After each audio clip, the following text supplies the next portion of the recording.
Blog Talk Radio. Welcome to this Saturday's edition of Super Conscious Outlet, featured on Blog Talk Radio, Universal Radio 2. We are excited to have as our media spokesperson, God King Grasshopper. He is known in the community as an African-centered motivational teacher and a service provider that inspires the youth to understand African awareness in his local community. He currently supports and facilitates events for the organizations of the Ka Men's Society, the House of Amun-Ra, and Sma Tawi. He sits alongside as co-host with the divine goddess Koshana Kweli Jones. Currently, she facilitates the learning environment as an expert metaphysician who teaches on the principles of African spiritual science. Queen Goddess Koshana is the founder of numerous organizations, the Voice of Mayat, and Global African Awakening, which can be found on Facebook. Her sole purpose in life is to motivate and awaken her people. Please give a special attention to our co-host, God King Grasshopper, and our featured host, Goddess Kweli Koshana Jones. Yes, peace, family, and welcome to the Super Conscious Outlet. We are super excited about tonight's show. We have some amazing guests joining us. We are asking the question, is hip-hop dead? Well, without further ado, let me introduce my amazing God King and co-host, God King Grasshopper. Are you with us? Indeed, I am, and I'm also very happy and excited about this dialogue and extremely important, entertaining, and very educational topic. Before I go on any further, I would like to kick off by giving a shout-out to our great sponsors, starting off with Global African Awakening, which can be found on Facebook.com. This Facebook organization cultivates an environment that is positive for those going through an awakening. If you want more information, simply inbox me, Grasshop, or Koshana Jones. Also, we'd like to give a shout-out to Blacks Be Light, which can be found on Facebook.com/Blacks Be Light #1. So definitely check them out. And also check out my Sistars. Once again, Sistars is spelled SISTARS, Keeper, which also can be found on Facebook.com/My Sistars Keeper. Check them out. Also, we have Success Goddess Money. She's an expert with credit repairing. She's a financial consultant and a real estate agent. You can find Success Goddess Money at Facebook by simply typing in Success, SUCCESS, space Goddess, GODIS, space Money, MONEY. So definitely check her out. We also have fitness master trainer Devon Allen. He has a program called Reshape the People's Workout and Meal Plan. You need both. You can reach him at area code 310-438-0154 or email him at things, that's D as in David, THINGS 1236 at AOL.com. I would like for us to also check out Wisdom from the Field. It's an outreach that provides service for the community with the diaper giveaways, food co-ops, and free haircuts for young men. You can find this profound organization through Facebook by simply typing in Wisdom, that's Wisdom, WISDOM, space from the field, as Facebook, or you can simply contact Brother Kemet, KEMET, at 323-606-1958. And lastly, if you're in the greater Los Angeles area, please join, on a Sunday morning that is, please join the famed Crash Community Center of Afro-Con Spiritual Science. They're located on 7825 Southwestern Avenue, Los Angeles, California, 90047. That is Crash Community Center of African Spiritual Science. And if you, once again, in the greater Los Angeles area, Sunday morning, 10:30 a.m., go check them out and get some food for thought, nourishment for the soul, and fruit for the spirit. So those are our sponsors today. And before I turn you back over into the capable hands of Koshana Quayle Jones Dowell, I would like to open up a statement that pretty much ties into what we're going to be discussing today as it pertains to hip-hop. First of all, about years ago, I would say 5 years ago, when I was living in Los Angeles and I was on my way to a convenience store one day, I ran across this young man. He was about 25, early 20s, mid-20s, and he was an aspiring rap artist. So he was out there soliciting and pushing his CDs, you know. So I felt his energy and his hustle, so I purchased him. But I had on a shirt called I Love Hip Hop, and he seen this shirt, and he wanted to engage in some dialogue. Well, actually, it was monologue on his part. So as he seen my shirt, after I made my purchase and buying his CD, he said that he is hip-hop. You know, like, can't no one see him when it comes to freestyling or MCing. He spit out loogies. You know, he's the best, you know. So what started out as him having a high level of energy and enthusiasm turned into conceit. So he kept going on and on, so I played dumb, you dig? And I asked, you know, you say you hip-hop, you know, you're the baddest cat when it comes to hip-hop. I was like, don't they have, like, 4 qualities of hip-hop? He said, oh, yeah, they got 4 elements of hip-hop. Let me school you on that. It's like MCing, DJing, breakdancing, and graffiti. And he said, once again, he's all 4 of them. He's the best at all 4 of them. He's DJ, he's graffiti artist, he was all that. He kept on gloating and boasting about his lyrical content or him being the true maker or true nature of hip-hop. So after a while, I got tired of going along. I came up out of my intelligent stupor, and I asked him a question. And the question was, have you ever heard of a guy by the name of DJ Kool Herc? His reply was, DJ Kool Herc, who is that? I said, he's the brother that gave you the 4 elements, and walked away and left it alone. The moral of the story is, I think it's very important to know our history, even when it pertains to hip-hop. We know our history as it pertains to African customs, whether it's here, Africans in America, throughout the Caribbean, or even on the continent. And when it comes to hip-hop, I don't hear too many people giving DJ Kool Herc his props, you dig? He was born in Jamaica, you know, and he came to the Bronx and pretty much established a movement that a lot of people are eating off of and striving off of, you know. He is still here. He is still alive. He's low-key. And I don't know if this to be true, but someone told me that when Ice Cube was making the documentary Art of Rap, he asked DJ Kool Herc to be a part of it, and I heard he was like, nah, I'm cool. He's like very low-key. But he technically is the man that brought the 4 elements, technically the 4 elements. We won't get to the other elements. But he technically brought the 4 elements here in America and gave DJing a different twist to it. So anyway, without any further delay, we're going to dedicate this program to the great innovator, originator of hip-hop, DJ Kool Herc. So now, family, we have a great dialogue, great discussion. We got some profound hip-hop, conscious hip-hop artists, God-hop artists that's going to prick our consciousness, and we're going to go in and we're going to elevate the minds and hearts of our people. So now I'd like to turn you back over into the very capable hands of the lovely, beautiful Koshana Quayle Jones Dowell. Take it away, Queen. Thank you so much, Brother God.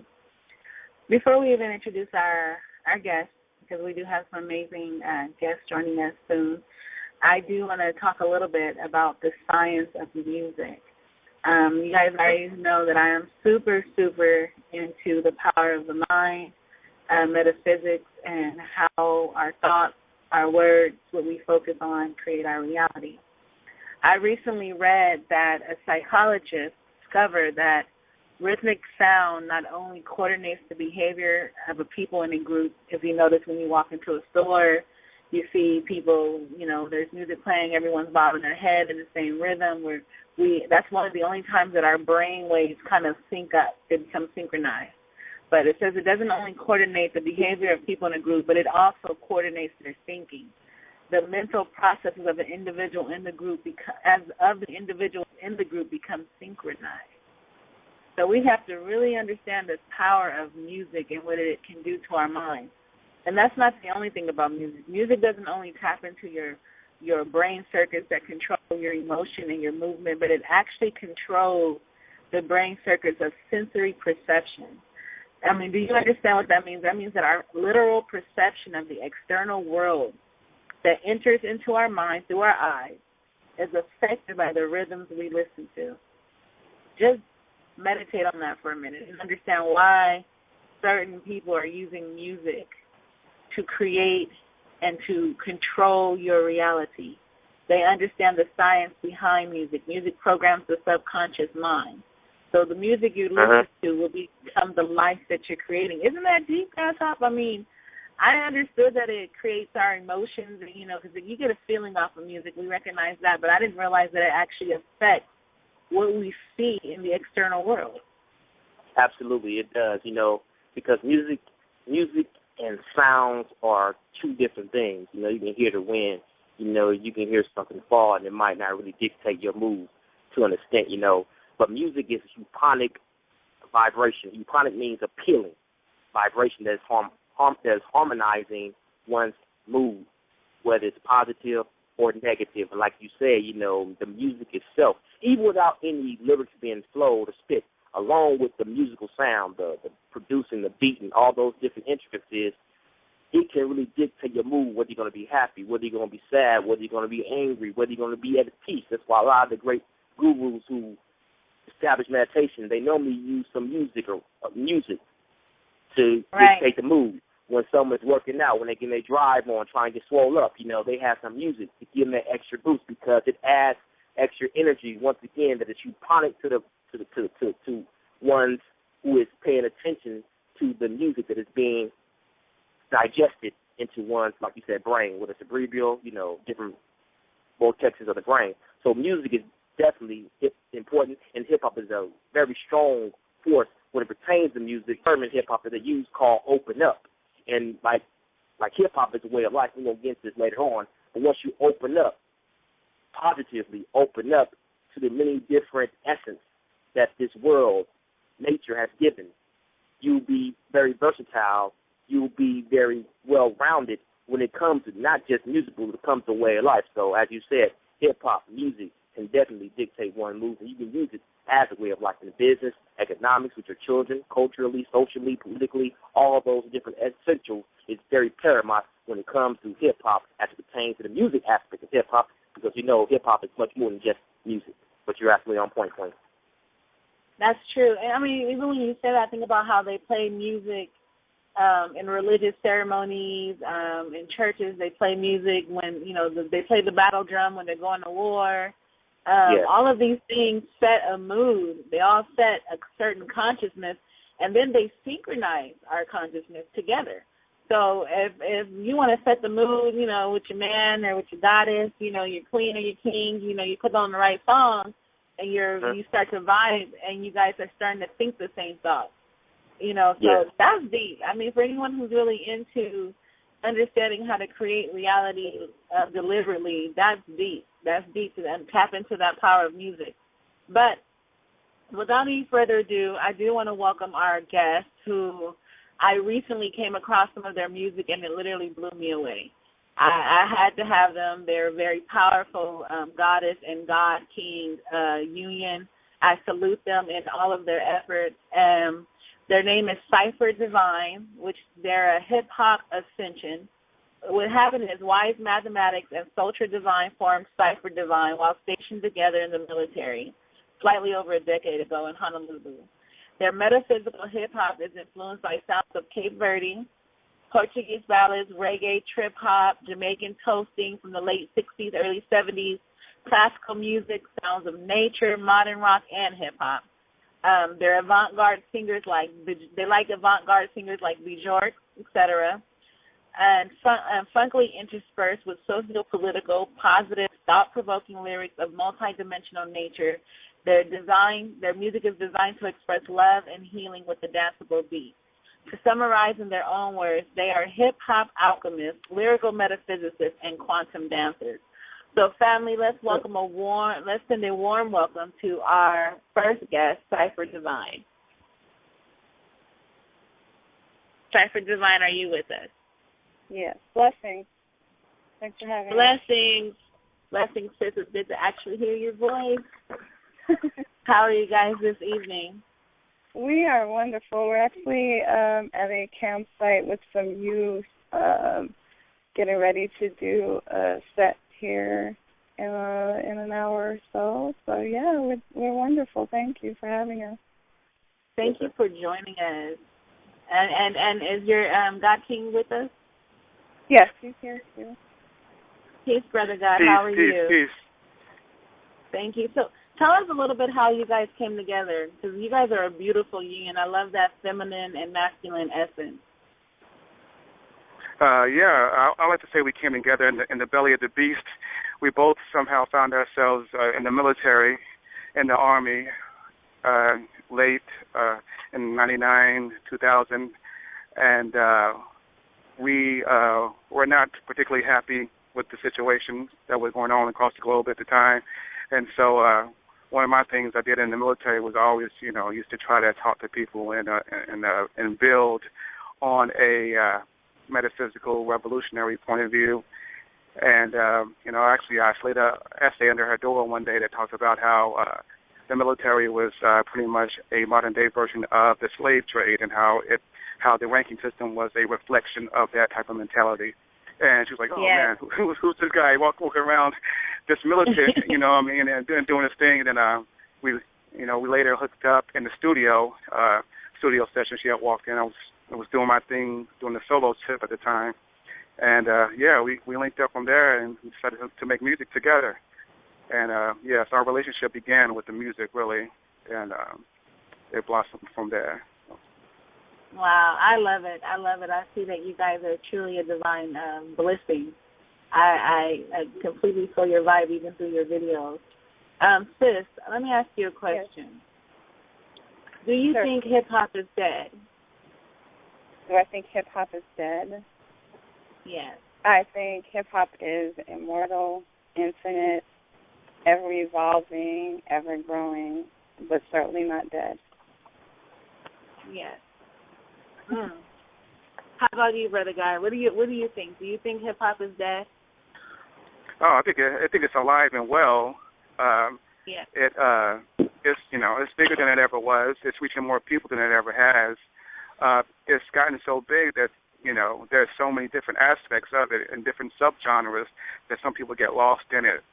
But I think we have to realize that hip hop, can be looked at as rock and roll. There's classic rock, there's hardcore, there's thrash, there's speed, there's alternative. Hip hop is just as big and as massive as rock and roll. In fact, it's the new rock and roll. So we tend to get caught up into just what we hear on the radio because that's just one subgenre of hip hop. It's one small aspect of the whole. Yeah. And Goddess, what made you guys decide to go this angle with your music? I know that I hear a lot of times from different people who are in the music industry. They always tell me, well, I'm gonna start off giving them what they want to hear, and then I'm gonna switch it up to what they need to hear. And I hardly ever see them actually switch it up. They kind of get stuck into the entertainment business, and they follow the dollars. So, what inspired you guys to actually come into the industry with the type of music you guys are offering the community? I think for us it's because it's actually just been a reflection of our growth as people, as spiritual beings. So it never really was, there never was an angle. It was more so of growing, falling in love with creating the music, then becoming a part of it. And because a lot of times, the music that we make is coming from outside of us, or it's beyond us, I should say. It's like a higher self. It's the universe channeling through us. And so it's never been about, well, let's do this for this. It's kind of just been our story. So when we first started, when we met, we started talking about, what's out there, what's beyond this. And the music kind of helped us ask and answer the questions, and now it's just been a growing process from then. I love it. Indeed. Yes, this is Grasshopper. I would like to welcome both of you to Super Conscious Outlet. And I also have a question. What target, age group or class, do your music target? I know you say you guys are on a campsite. Do you have a certain age as a youth or a middle age that your music target, or is it pretty much all well around when it comes to different generations? Yeah, our music is for everyone. I mean, to us, the music is a vibration, it's a frequency, and so we're sharing our frequency, our vibration, our experience, and whoever decides they want to link up and share that moment, share that frequency, share that vibration with us, they're welcome to do it. So we don't really have a specific target market. It's for whoever wants to join in on the party, because it's an ascension party. We walk into 5D. We leaving this third dimensional reality behind, and we creating and manifesting a whole new world. So whoever wants to join us along with that, they're more than welcome. And that's I think we just have to have that. We have to create that space for people. We have to hold the space open for them and hold the light. And when they're ready to join, they will join. I think part of the mission. I think part of the mission for us is to be able to present acceptance of all, and so that means you cannot have exclusions. You can't have limitations on that. You have to be able to accept everyone in their space and where they're at in their path, and so that's what we try to do through the music, is to, by accepting ourselves the way we are and accepting others the way they are, we kind of all come together to just practice that acceptance, because that's so rare, but it's so necessary in order for us to ascend. Absolutely. Wow. That's very profound, and I like what both you guys are doing, and that's truly what hip hop is. It's universal. It's open to all people, really. That's why so many different elements of hip hop, because it's so versatile, and it's supposed to hit everybody where they at, whether you coming, we just call it growing up in the mud, you know what I mean? Whether you're in the middle class, you know what I mean? Whether you like to dance, whether you're in the comedy, whether you're in the sports.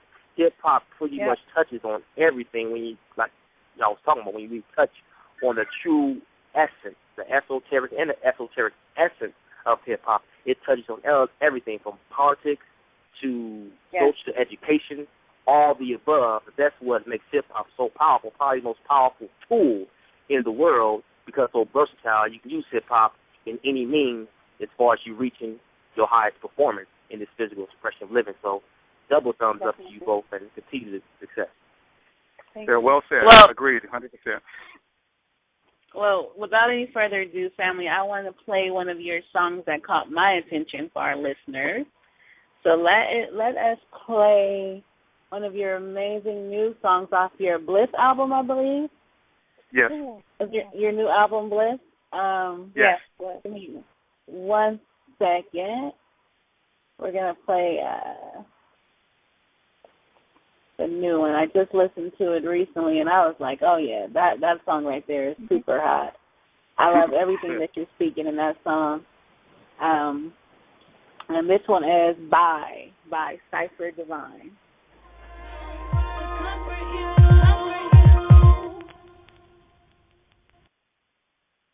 I love that song. Yes. Welcome back, family. If you're just tuning in, this is the Super Conscious Outlet. We are talking to powerful, amazing groups. And the first group is Cypher Divine. That was one of their hits off their new album, Bliss. So stay tuned. They're going to give you information on how you can get that and how you can also vote for them.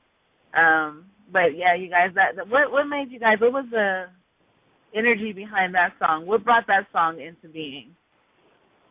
Bliss, actually, this song by is actually an ode to our journey to finding our bliss. A lot of times, the past gets in the way of us finding knowledge of self. A lot of us get stuck in the past and what we've been through and old belief systems and old ways of doing things. So Bai is all about letting go of the old belief systems, letting go of the past, letting go of old thought forms, and embracing the now moment, the forever immortal now moment. By doing that, the bliss can be found. I love that. Hip-hop movement. I love that because, it's interesting. Even when I found the song, one of the things that I like to do is in the morning, I like to find, one of the things I teach is that music will help you create your own reality. So find something that really helps you vibe, that puts thoughts in your mind that you want to vibe with, and you send it out, and you'll actually manifest the equivalent. So I have a group on Facebook called the Global African Awakening, and we do a turntable Tuesdays, and we're looking for really high-powered music, and I came across that song, and it literally was the words, like, if I couldn't have said it better myself, everything that you guys said in that song was exactly what I need to hear. So I like to listen to it first thing in the morning to set my mind straight, to get my thoughts in order. Like you said, evolving past those past belief systems and tapping into our now, tapping into the power we have right now. I love it. Now I have a question for you guys. Do you guys think that our musicians today, our hip-hop artists, our conscious hip-hop artists, do you think that as an artist you should have some type of ethical or moral obligation to your listeners? For me, I think that no one is obligated to anyone else but themselves, and finding who they are and voicing their experience. And that's hard to hear, but that's the only way that we'll be able to start to accept ourselves fully, no, that's 100%, deep. That's deep. with no apologies. And that might, one moment that might be, talking about something that one person might find absolutely ridiculous and nonsensical, but to someone else it could be exactly what they need to take that next step forward. So for me, I don't want to put any type of responsibility on someone else for my own ascension.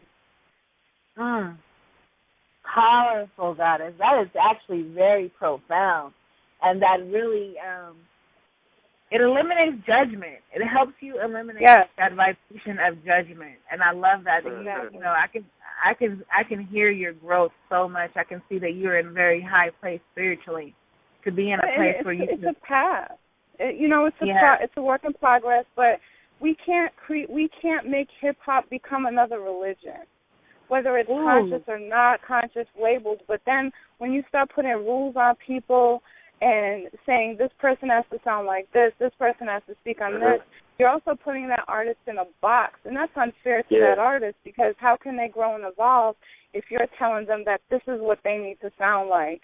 So, no, I think that whatever that person wants to speak on, we get to make the choice whether we support that or not. But there's an audience for everyone, because everybody's on a different path and a different level of consciousness, and we can't just force people to, hey, you need to speak on this. No, I mean, there's room for everybody. Yeah, that is deep. I agree with you 100%. Wow, that's such a different way to look at it.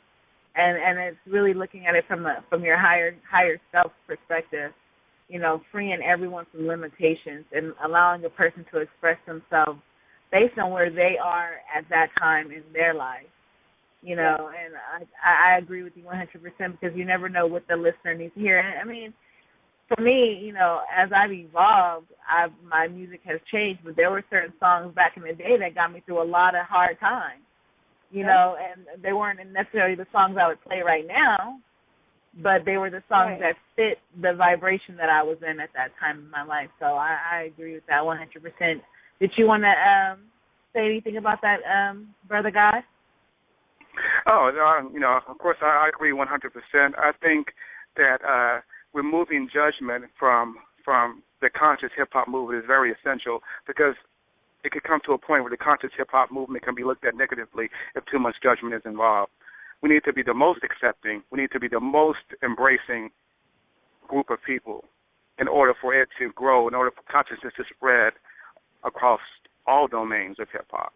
We have to be the most accepting. We can't sit there and judge the next man. We need to focus on our expression, how we choose to express ourselves. And by doing that, by creating that space and that vibratory frequency, we allow other people to join in when they're ready to do that for us. So, yeah, I agree 100%. Man, that's beautiful, man. That's one of the great things about, once again, hip-hop, is that it deals with a lot of being authentic, creativity, being an innovator, all those great parallels of independence, along with expressing yourself with all the gifts that one sovereign spirit had entrusted within you, that using hip-hop as a vehicle, even an instrument to express those gifts, you really, only person you need to be obligated to is technically yourself. You know what I mean? Whether you are lyrically astute, whether you are into the breakdancing movement, whether you into the graph writer, whether you're a mother or a father, you know, or just a brother, just or sister, that's being a strong contributor to your community, when you really obligate to yourself and live out the, I ain't gonna say rhetoric, but the lyrical content that one might be verbally expressing. Once you be committed and stand behind what you say, that's a very key especially when it comes to MCing. When you stand behind what you say, then yes, you obligate yourself, and then those who look up to you, those who aspire to, I ain't gonna say be like you, but inspire your talent, and if they're impressed by your abilities, then you'll have, you know, the movement. And then I'm totally convinced you'll be able to live out what the creator or creatress or created has put you on earth to do. And once again, hip-hop, like your queen said, is not a religion. It is a way of life. You dig what I'm saying? So wonderful, wonderful dialogue, brother and sister. I love that. And family, we do have another group that's going to join us shortly, because I like to have a little vibe and, you know, a little conversation amongst everybody. But are you guys aware of the term the God Hop movement? Yes. I mean, what do you guys feel when you realize that there's other groups out there, much like yourself, who are actually out there putting this type of music out there? Because for me, I'm a teacher. I teach metaphysics. And when I first got into metaphysics years ago, it was something that was, you know, well, I just wasn't privileged to know how many people were involved in it.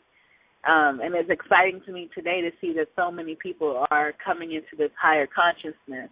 How do you guys feel when you hear other groups that are also out there in the putting out the same positive music that you guys are doing? Does that feel like, you know, do you feel happier to see that there's more of you out there now, or do you feel like there's not enough out there, or how do you feel? It's very, very, very exciting, and it's, you know, when we first started this, you know, we were in the same boat as yourself.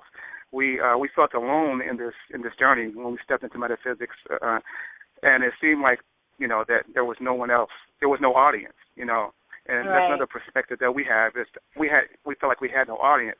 Now we feel like we have a audience, we have other artists that we can connect with on that metaphysical level, and it's so exciting, man. I mean, we're based out of Louisville, Kentucky, you know, and to sit there and see the conscious movement growing, the metaphysical movement growing, and the community and artists is such an exciting thing, and it's a reflection of the times that we live in. You know, it's a new day, it's a new dimension that we're stepping into. We're stepping from 3D to 5D, and it's a transition, and it's so exciting and so inspirational to look at all the positive growth that is happening within our community. Yes. I'm so excited. I'm just like, I wake up in the morning and I'm in a true state of bliss, not even because of where we're going, but because of where I recognize that we are. Like, just knowing that we are in our knowing that, you know, it's happening, that the shift has happened, and that I look around today and, you know, no matter what people are focused on, I know that everyone has their focus in different areas. I just see what's happening. I see this consciousness that is growing amongst our people and amongst everyone around us. I just see this consciousness, and I mean, like you guys said earlier, I felt in the beginning I was so alone, you know, and when I started manifesting things and I started seeing things come to me through what I was thinking and how I was feeling, and I just wanted everyone to experience that feeling when you're like, oh my God, I created that. You know, and so now when I hear music that is saying, yes, this is real, when I'm watching documentaries and they're saying, yes, this is real, it's just such a wonderful feeling to see that this is not something that is a figment of our imagination, that this is really happening, that we are definitely evolving into fifth dimensional realities, and I love it. We're going to welcome our next group. You're going to love them. I'm definitely sure you guys are going to vibe very well. Their name, this goddess is Sirah. She is from the group Heaven on Earth. She's also going to be joined today by her god king, Chrono, who is a independent artists, and they have profound music that I just love to listen to also. Sida, are you with us? I am.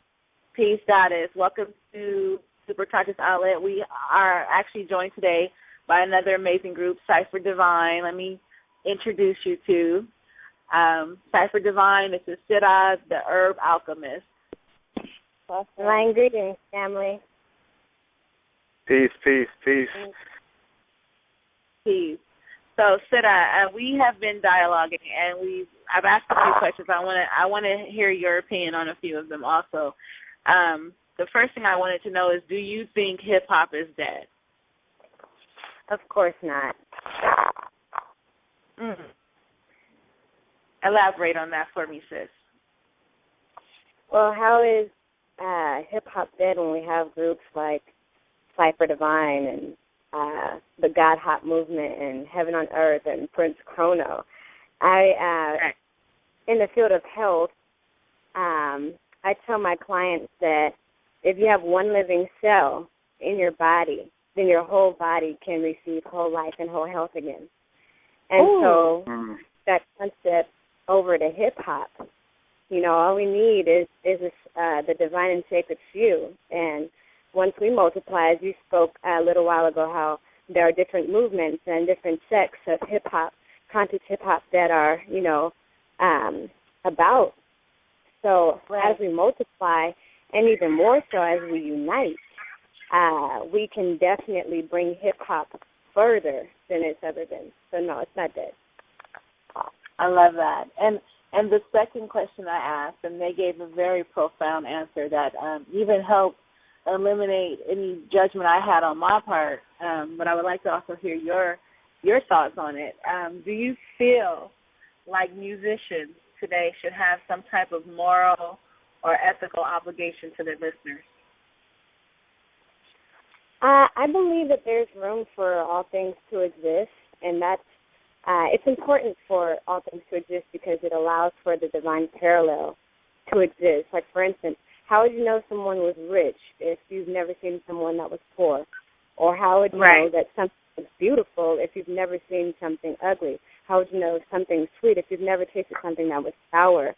So divine reflections are very necessary because it allows oneself, especially in reference to the higher self, to know and decipher itself from the lower self. So it's relevant. Oh, I love that. You guys are so profound. No judgment. I love that. Yeah, hey, this is Grass Hop. I would like to ask a question to all the guests. I know my queen posed the question, is hip-hop dead? And I think, some of, I ain't going to say listeners, but I know some people don't really know the distinction between hip-hop and rap. This question goes out to any of our guests. What is the difference between hip-hop and rap? I believe hip-hop is more representative of the culture, the actual culture of the movement. Rap is almost can be, it's an adjective almost, something that you do. And it could be a reflection of hip-hop. It could be done within hip-hop culture, but it could also be done, independently as its own thing. That's just my perspective. But that's good. Hey, the two other guests, would you like to expound on that question? No. All right. Because back in the day when I was working in a corporate companies of America, the phones, you have these ringtones, playing music and everything. So anyway, make a long story short, I was looking at Verizon Wireless, and it was a youngster. She was like maybe 19, and she kept on, my phone was ringing, and it was like Tupac, some Andre 3000 ringtones, and she was like, that's all you listen to is stuff like that? I said, yeah, I listen to Little Paris, Once, Rock Down, yada, yada, yada. And we got into a dialogue, and I was telling her my flavor of hip-hop artists, Dead Prez, and she had a very encouraging look on her face. And it was kind of sad, and it was like, she told me, it's cool that you listen to those MCs, but it's kind of sad that you don't want to give MCs of today's, or rap artists of today's era, a chance. You know what I mean? She was talking about the Lil Waynes and stuff of that magnitude, and I just simply expounded and talked to her like, you know, I think KRS One said it best when he was going in there with Chris, when he was going in with what's his name, Nelly, when he was going in with him. He said, you know, hip hop once again is very universal, very open. You know, it should be used like a parachute once that's when it's open. And he was like, you need both sides. You need Nelly side and you need KRS One side.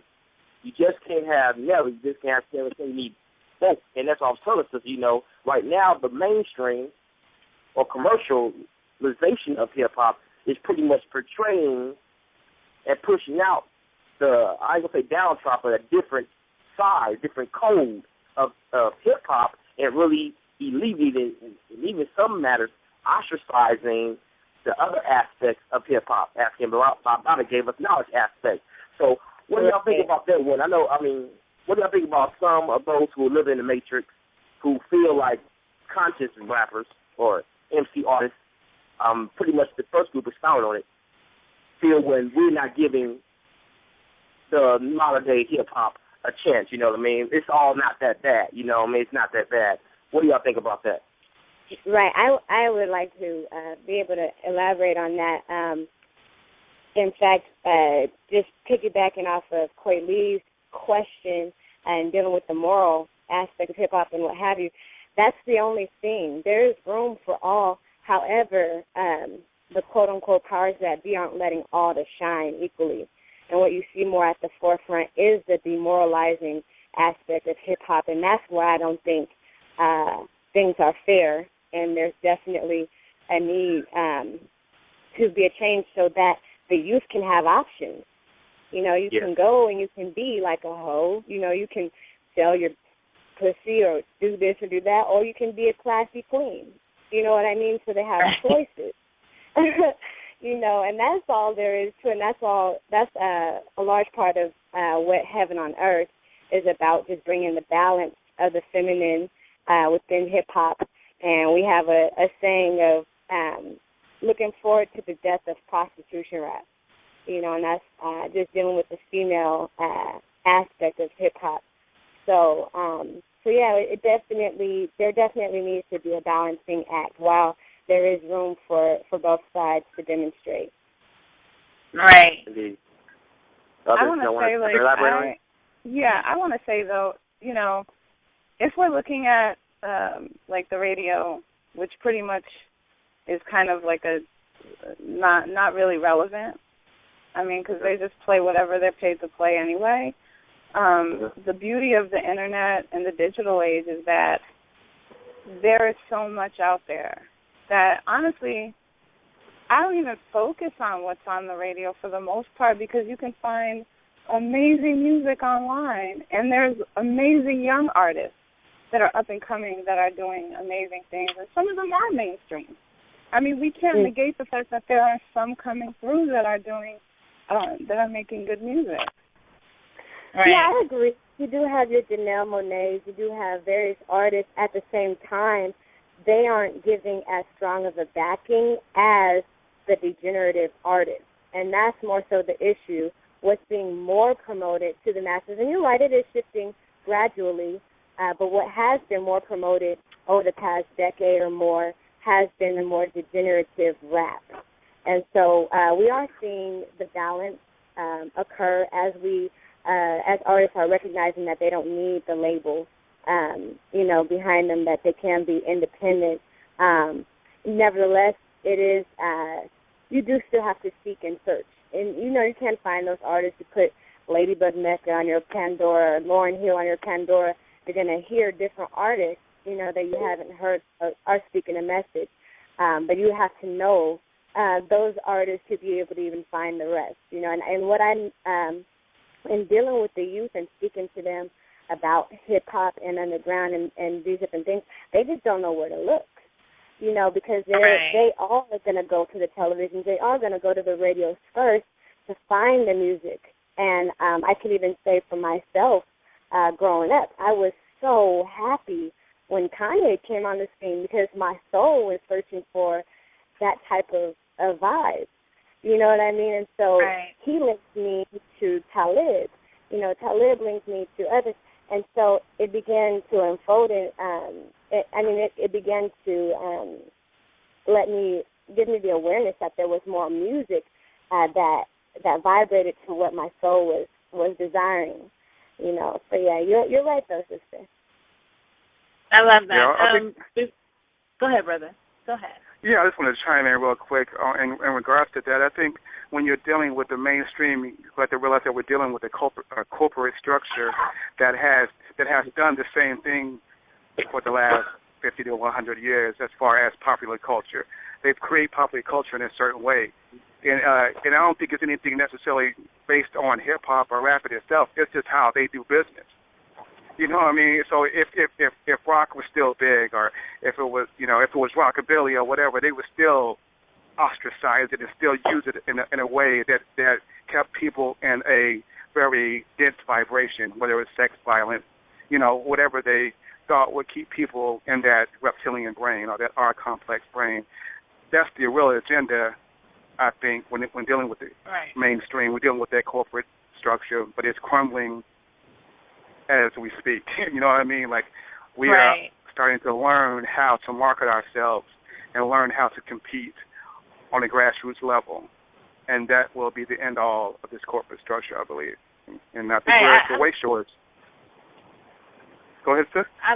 I love that, because it kind of, like what you were saying earlier, Sida, about the parallels are basically the contrast. You know, you have certain things happening, but they're also creating more artists. They're like, look, we have to get this better message out there. We have to learn how to be independent.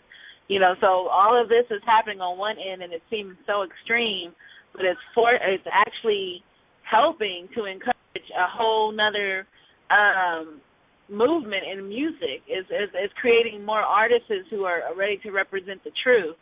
So I think there's a balance, and I recognize too that, this is for our listeners. We have to realize that these people know the power of music.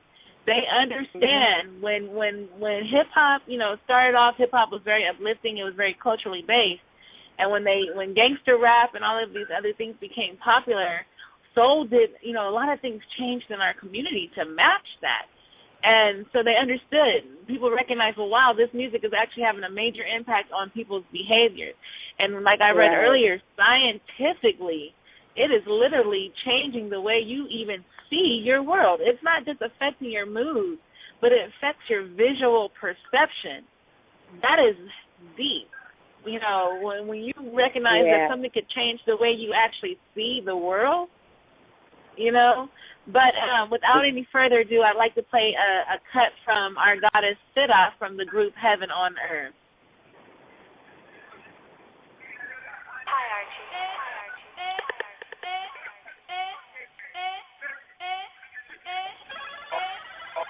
Hi, yes.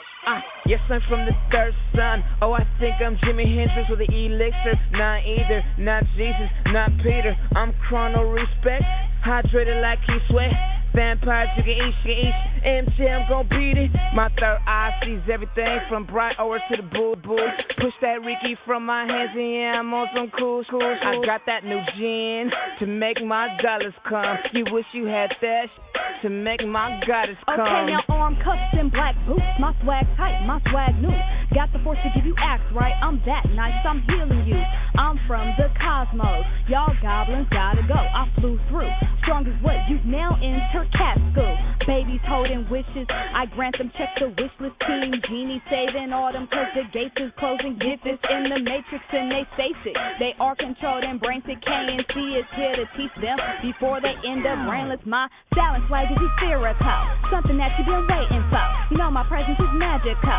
Came to drop the fairy dust on you. This is for the can't see in my people that's awakened with their auras lighting up like a supernova blazing out. This is a test. Now I'm smacking these pests, snatching their heart off their chest. I'm the best. Always be more but no less. Putting these devils to rest. From Africa to LA, start serious, then back to you.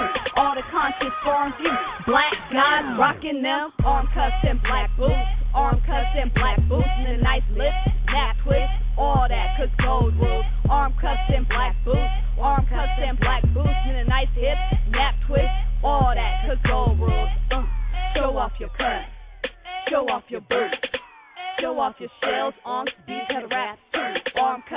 black boots, arm cuffs and black boots with a nice lip, nap twist, all Yo, that. in my hood, we wear them arm cuffs and black boots. Get back, I'm that rude. Future and you old school. Alchemists mixing up magic roots, plastic, damn fools. Just look like animals. Tatted up with a fat, get up eating up them animals. Yo, trip off my think tank. I'm slanging gold bottles. Divine intelligence in my pocket, cause I is a role model. When I say we roll that shit, sit back, listen and follow. Blasting out these monsters, vampire slayers on full throttle. Here this flow is lethal. You should fear us, you roll with evil. Y'all are scared, yo. I'm just here to spit about God's return, the sequel. Gotta gear up for the people. Time is here, we gotta be bold. I don't have to boast, I am that dope. Consider my flows illegal, damn. To all my G's up, we rockin' with mixed bliss. If you ain't deaf, think you need left, then it's wailing, hella depressed. To all my dark-skinned females, we bang, hang got class too. Show more, final call. Let these sisters know we wear them. That's it.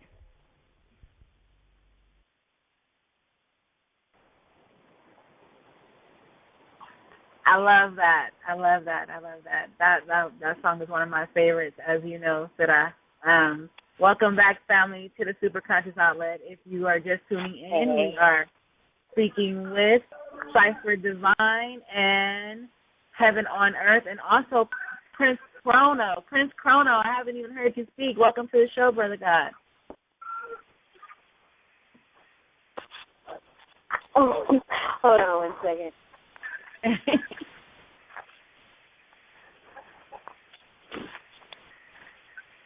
Hey, what's up, everybody? Peace, peace, peace. Welcome to the Cypher table. I wanted to ask you guys, and I'll start with Cypher Divine. I know that I don't know how much more time you have with us, but you are welcome to stay as long as possible. I wanted to ask you guys, who were some of your inspirations when you know, in your music? Who are some of the people that inspired you to become a part of music, period? Not just hip-hop, not just conscious music, but who are some of your inspirations? My bad. I have to say that one of my big influences as a kid was Wu-Tang Clan. Just hearing those brothers as, you know, young 13, 14-year-old kid, man, it not only opened my eyes to the possibilities as far as music is concerned, it also opened me up to consciousness, knowledge of self. And so I have to give them brothers a lot of props. Yeah. Because that, you know, I mean, it really opened my eyes up, you know, because I was raised in a very strict Pentecostal upbringing, and to hear what they spoke on and its references to other belief systems and other ways of thinking, it is really, you know, it helped ignite my flame when it comes to music, but not only music as well, but also consciousness, and you know what I mean. So. I would say the same for me. Wu-Tang, Outkast, Bob Marley, Bjork.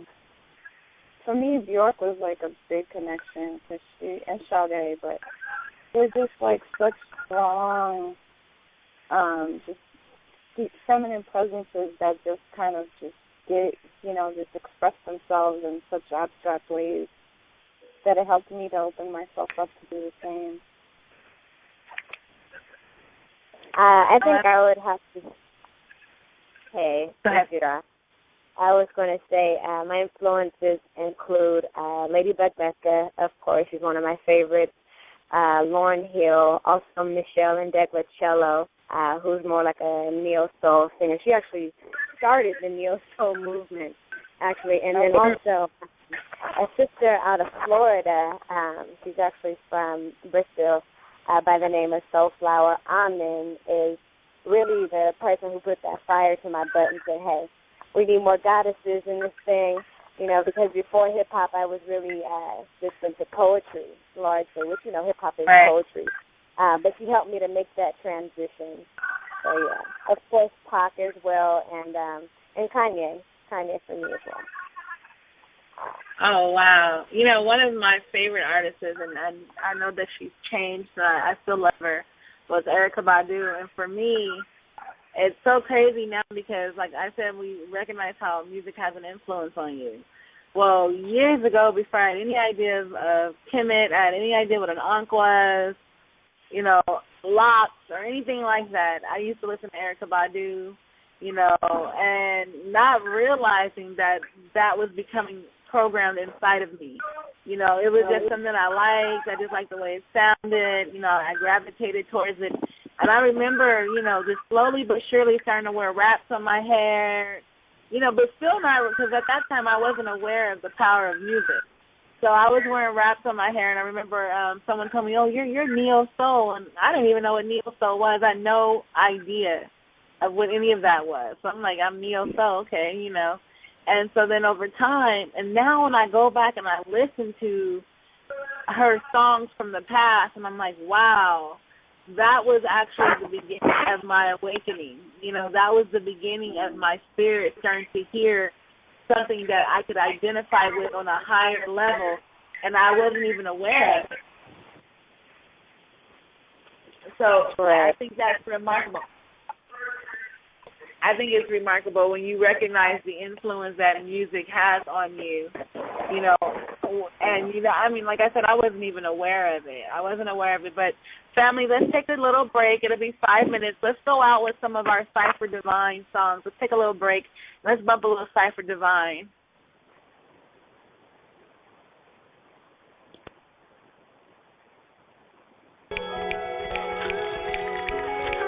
Distance 180,000 miles.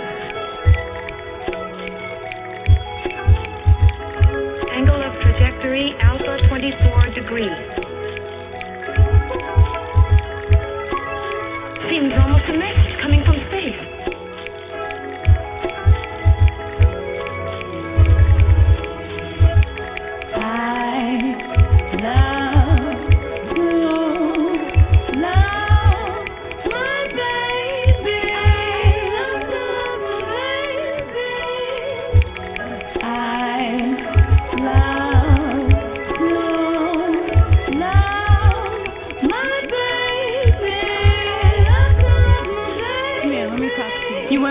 From another mother, significant other from another lover. But the spark that was ignited when we saw each other would bring to light mysteries yet to be discovered. Come here. The closer I get, the kiss in your neck, my feelings they grow for you. And every time I feel the sunshine, I'd imagine being touched by you. It's beginning to feel too good to be true. So far my brown eyes haven't even turned blue. Started just the two of us, we raising a crew. These other mother lovers still haven't a clue of the power generated by the oneness of two. Of the power generated by the oneness of two. Of the power generated by the oneness of two. Of the power generated by the oneness of two. I love you.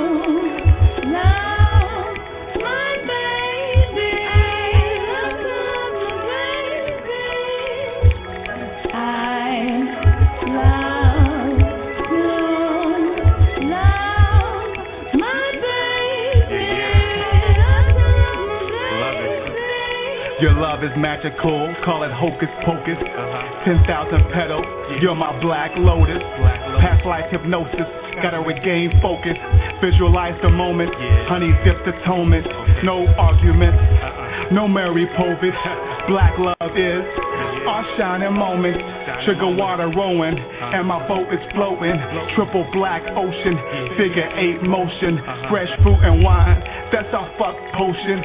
Stuffed dates roasting, coconut lotion. Bubble bath soaking, with third eye open.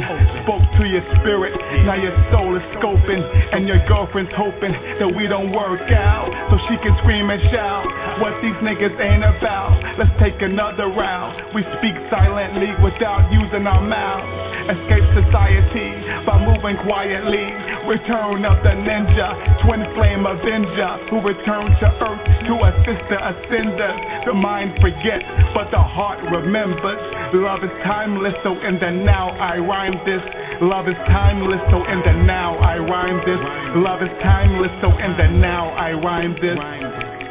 So in the now I rhyme this. I love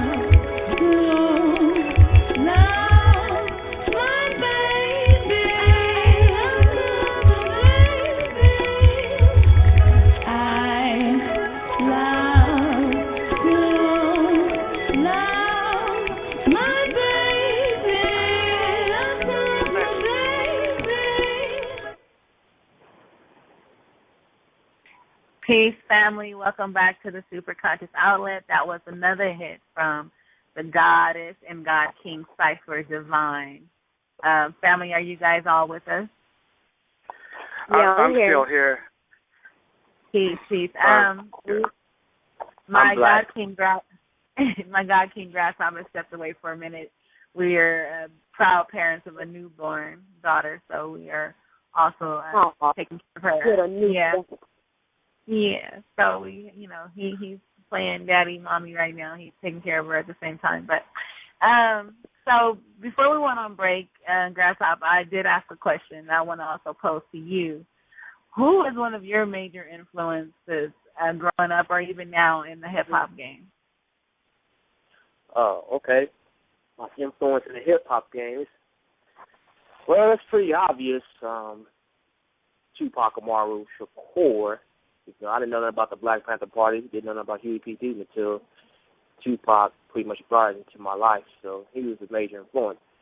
But also another major influence as far as me exercising my emceeing ability.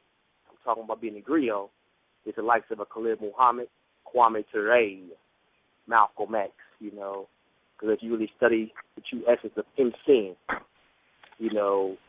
Malcolm X, Dr. Martin King Jr., Fannie Hamer, the great motivational teachers and speakers to help emancipate the minds of our people, they were MCs because they were speaking the word to uplift the people and to help them to go against the grain, to not go along with the status quo. They were speaking revolution to spark complete constructive conscious change. So those cats, as far as me being an MC from a public speaker, orator perspective, Kwame Ture, Khalid Muhammad, Malcolm X, Fannie Hamer, those are my influences right now. And along with Tupac Shakur, he was a very profound speaker as well, too, though. So those are my influences. So thank you very much. Is your brother Chrono on with us? Yeah, Chrono's right here. Yeah. Who are your influences, brother, man? My influences, start back to Nas and Illmatic. Hip hop's not my first music genre, but it's one I was introduced to secondly after blues and jazz. I started off blues and jazz on like Nat King Cole and some of the old jazz legends like Louis Armstrong and when I get into hip hop, it's really important because I kind of combine both of those music genres together, and as far as being a musician, that's where I get all my theories and stuff from. So like Nas, Rakim, some underground artists like Benefit, Immortal Technique, of course Pac, Stevie Wonder, I really don't have like a block. I love everybody. Everybody that was good back then. They made like really good, soulful music. Like I probably peeped them and they probably were an influence. Hey, let me ask you this question, brother. Or this can go to all the parties, but you mentioned that you were a lover of music before actually hip hop, and I've been doing a lot of study on the great John Coltrane. May he rest in spirit, considered by many the greatest saxophonist to ever live. I dig what I'm saying. And one thing when I was listening to John Coltrane and studying, doing some research on him, Sonny Rollins, another great saxophonist, is that they had integrity when they was exercising and even executing their craft to the T. What I mean by that, I don't think he's even legend. What was told that John Coltrane was constantly making every second holy, meaning he was utilizing 86,400 seconds throughout the day when it came to his craft. Theory has it, not theory, but the facts have it that he stuck with the saxophone in his mouth. And I think this might be a major art that might be kind of lost when it comes to hip-hop, is that music's portion of hip-hop is people are not putting their all. They looking at some of these, I don't say bubblegum MCs, but some of these MCs that pretty much have a little trend, have a little swag, whatever the case may be, but they're not really using the authenticity and putting in the work ethics to really maximize their craft. What do you think about that, Brother Chrono? Listen to the old heads like Sonny Rollins and the hard workers, and how people are kind of like not really giving it all. It's going by trying to be cool and fit in and be with the trend. What do you think about that, bro? Or any of the pilots? I think that they really, like, like a big aspect of the hip-hop culture was lost, especially in the youth today, and a lot of different people that they're getting into hip-hop. It's like, they kind of lost like a love for like the culture. When you get into the culture, hip-hop is different than like just rapping, like going into the studio and rapping on Pro Tools to like a trap beat that you got off a sound clip. Like the culture of hip-hop is like, like the art form, like the beatboxing, the DJing, the breakdancing, taking out the MPCs and the ASR-10s and stuff like that, and really getting back into, like the actual, like, element of hip-hop, not to say the new stuff's not hip-hop, that is just as much as hip-hop as, as music back then. Hip-hop is from the streets, and hip-hop is from, that element of the disenfranchised, like the youth, they had everything taken away from them, they didn't have, they were limited, at one point in time, like, they raised the prices of the instruments, and they took them out of the schools and, like, the inner cities because kids were, like, using violins and stuff like that. They were learning violins, and they were getting on, like, Motown and traveling the world, making $300,000 a year.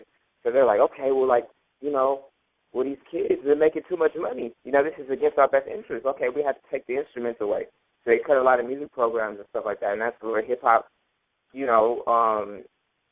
originates, And, when I listen to the little kids, like, doing trap and people like, Bobby Sean Murder and stuff like that, that's just an element. It's just a product of the environment. The hip-hop has always been something that has been made, with limitation. But one thing is, in my opinion right now, when it comes to, like, the true essence of hip-hop or the actual culture, they're trying to also take that away from the youth as well because, hip-hop is, when you get into, like, really, really, really high-grade, high-quality hip-hop, what the youth doesn't understand is that it's a worldly recognized music genre. So that means it's just as popular and as respected as say, classical music and R&B and country and different things like that, And, when they make that, when they make that quality music that, like, the Fugees was making and Lauryn Hill, it can take them all over the world, more so than, a lot of music that might limit them, in a sense, Now, I'm not saying that they can't go far with the new stuff or trap, but we're just talking about, like, what is love, what's easy to get on and what's, synthetic and what's not synthetic, And but there's a lot. Today it's like, because we have so much. I feel this one thing has to change. There's a lot of complaining as far as, like, hip hop being dead, and I think there's more promotion of artists that are, like, doing the damage than there is of, like, artists that are that actually putting forth the effort to, do good hip hop because you have, like 15-year-olds that still rapping over boom bap beats. They're still doing a thing. You got people like Joey Badass. You got Astro Boy. Little kids from Brooklyn. You got some MCs from LA, from South Central. Just and then the young generation, they're just really making some phenomenal stuff. And it's kind of like the golden era of hip hop that you hear today. And I feel that we, people like the J Electronicas and stuff like that. We should just, like, when it comes to the social networks and stuff like that, we should cut all the artists off. We keep promoting that we're dissatisfied with, and just start promoting artists that we're satisfied with. That's deep. Before we go on, I want to welcome our caller. We have a caller, and then we're going to welcome our next guest. First, we'll take this caller with the last 41450. Hey, what's up? This is Jay Allen. Peace, Jay Allen. How are you? Jay Allen. Great. Hey, how you doing? All right. Great. I had two quick questions for the guests on the line. I think we got two groups on the line, right? Right. Cypher Divine, are you still with us? Oh, they're actually Cypher Divine had to go. They've just been called to stage. Okay, no problem. So we still have Sidai and Chrono, and then we do have another group if you want to wait for me to bring them in, and you can ask them also. That's I'll just ask my question now. It's fine. I just wanted to know, are the group that's on the line, are they open to working with different producers? And if so, how do they go about submitting material? And my second question is, how do they actually go about picking their production? Good question. But when it comes to picking my production and everything, a lot of people do send me production, but for the most part, I work on most of my production. You know, I make my production myself. And when I look for in production is organicness. You know, that's one thing I really look for. Like, you know, I want something that sounds like round and like, you know, that has it has a musical feel to it. You know, it doesn't have to be, you know, like it doesn't really matter what type of beat, because, like, you know, it's a hip hop so universal. You know, and the MC is so, the master ceremony is so universal. You know.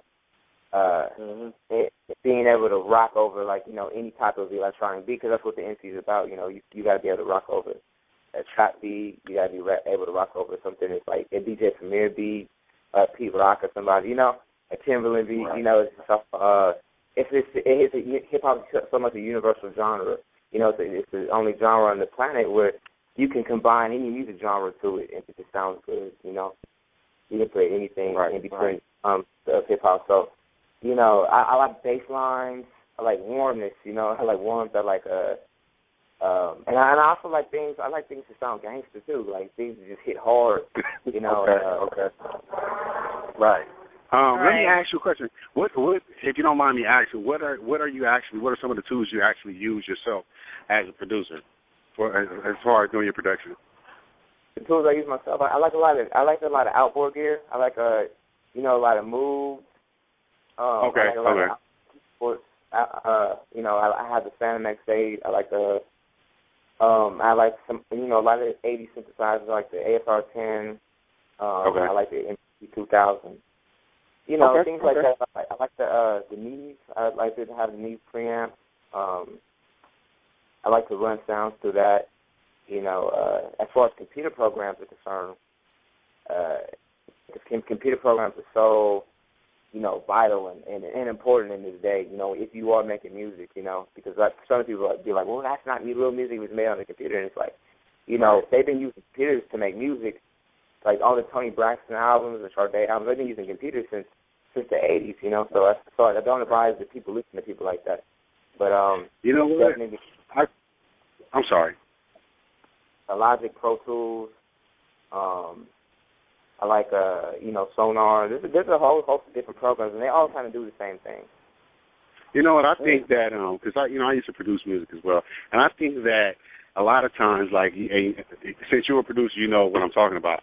This technology, it moves so fast. Like, you know, you may get one program, and after you learn it, they out with the next program. But it to me, I kind of think that it's all on the way that you can freak that piece of equipment. You know, you might have something that came out a while ago, but as long as you can put your feel on it, then it's all good. You know what I mean? You don't have to have this, you don't have to have that. And I think a lot of people get caught up on what's new, and a lot of times, you know, that stuff is very expensive, keeping up with the technology.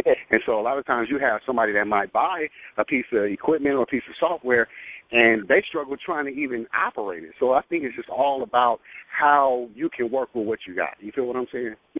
Right. You know, there's free programs out there. Like, you know, like when I when I travel and stuff like that, you know, I have to bring a laptop with me, you know, PC laptop, and it's like there's a lot of underground free programs out there that have sounds just as good as like any, you know, 400 inches, you know. So you plug those into the, you know, you got drums and stuff like that. And it's all about just really improvising, because it's not about the gear. It's really just about how you use it, you know. I made some stuff on some Fisher Price. You know, I believe you. I believe you. Straight up, right. Well, keep doing what you're doing, man. I love it. Keep doing what you're doing, man. Stay positive. You too, man. Thank you so much, Jay. Thank you so much, Jay. We're going to bring in. Go ahead. I just said thanks for calling in, Brother Jay. You can bring in Precise Science. Oh, yeah. We're going to bring in our next group, Precise Science. Brother Heru, are you with us? I am. Am I coming in loud and clear? Yes, you are. Let me read your bio a little bit and let the listeners know a little bit about you guys. Precise Science was conceived originally as a duo, roughneck and freedom writer, hip-hop and spoken word, old school, new school simultaneously. They began on this journey that they were called to and didn't even know what was ahead of them. One song became 2, then the people asked for more. 5 songs became an EP that caught some more attention, and then they decided to put their collective talents and experience and teachings into a full-fledged album.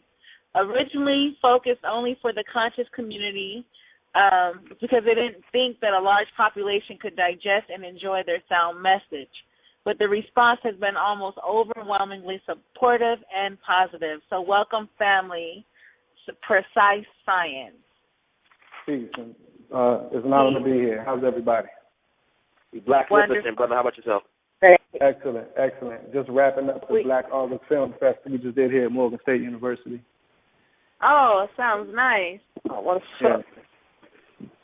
We have joining us also, we have Sida from the group Heaven on Earth, and Prince Chrono, who is an independent artist. And we've just been dialoguing right now. We've been talking about a few different things. And before we even get started into our interview with you, I'd like to play one of your songs. So, family, listen to one of our hits from Precise Science.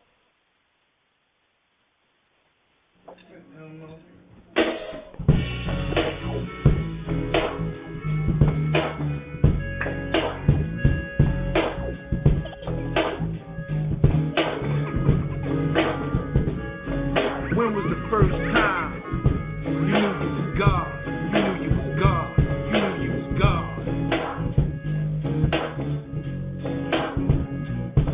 The first time that I knew that I was God.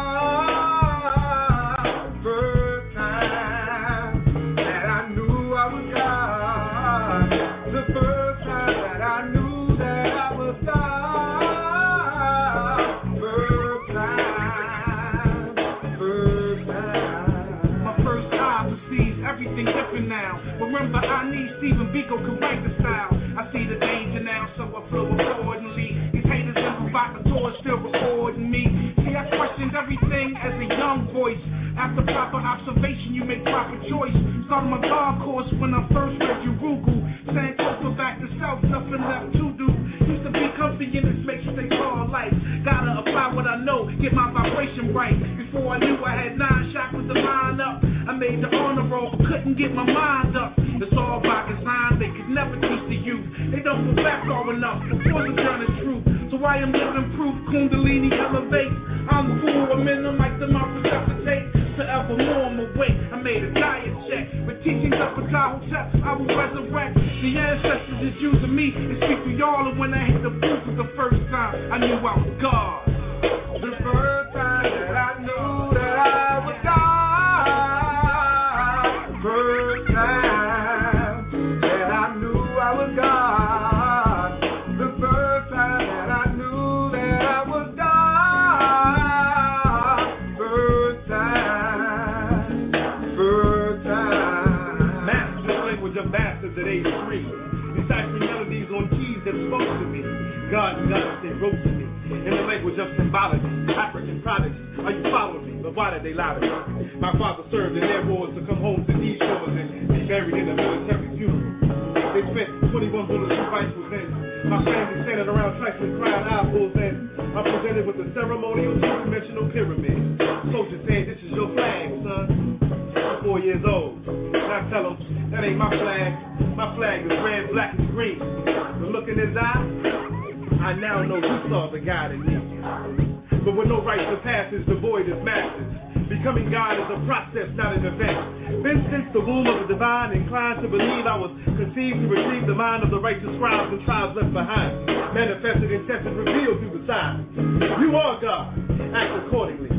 But when did I know? When I see my daughter looking at me. I first saw the God as distant, way up in the sky. I know when I looked in the mirror, I saw him eye to eye. Didn't know the I and I resided in the depths of me. To the season of the planet He was shown to me.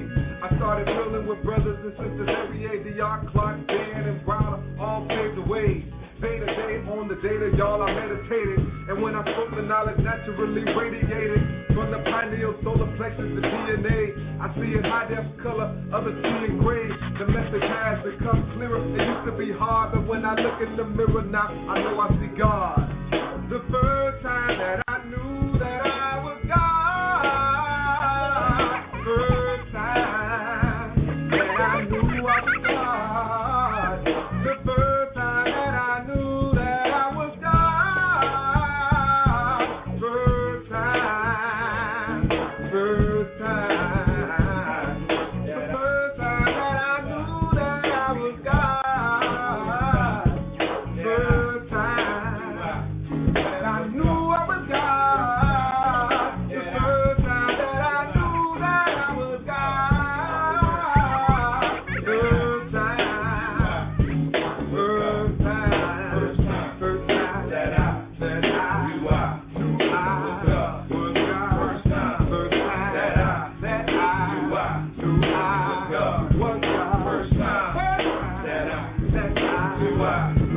was God. Was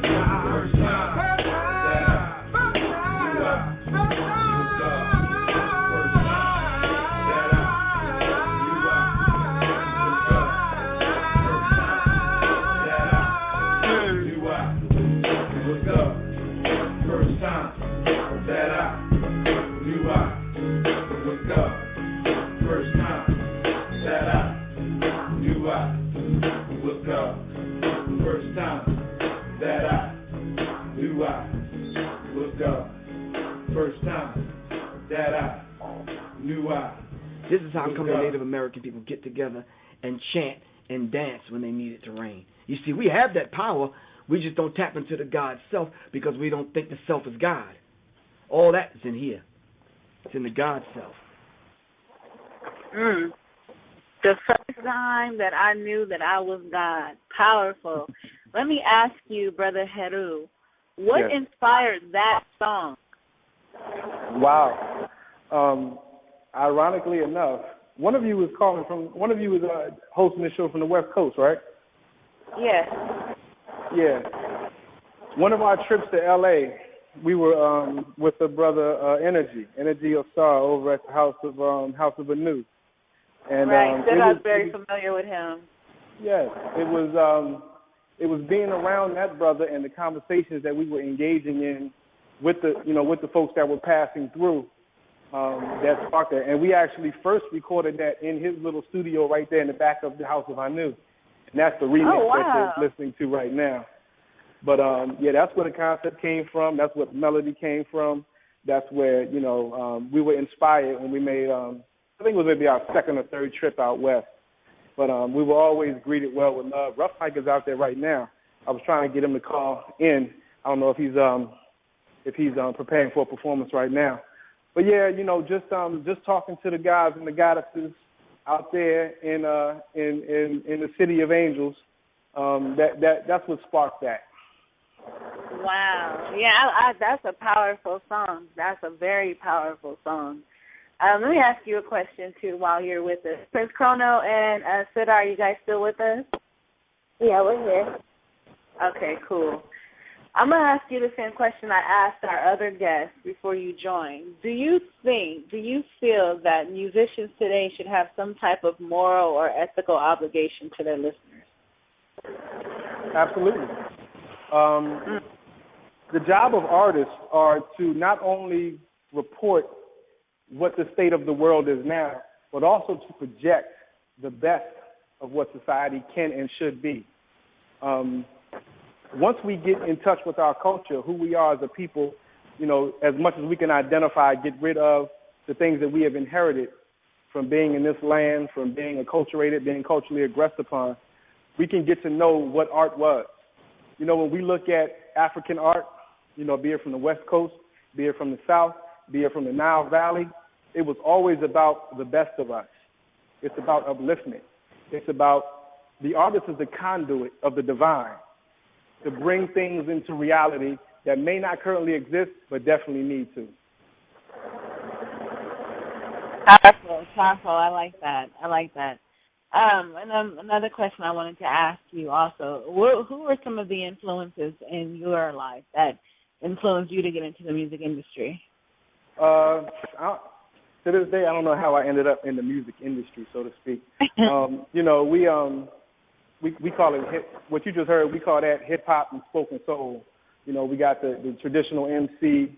We try to keep it a boom bap type of sound.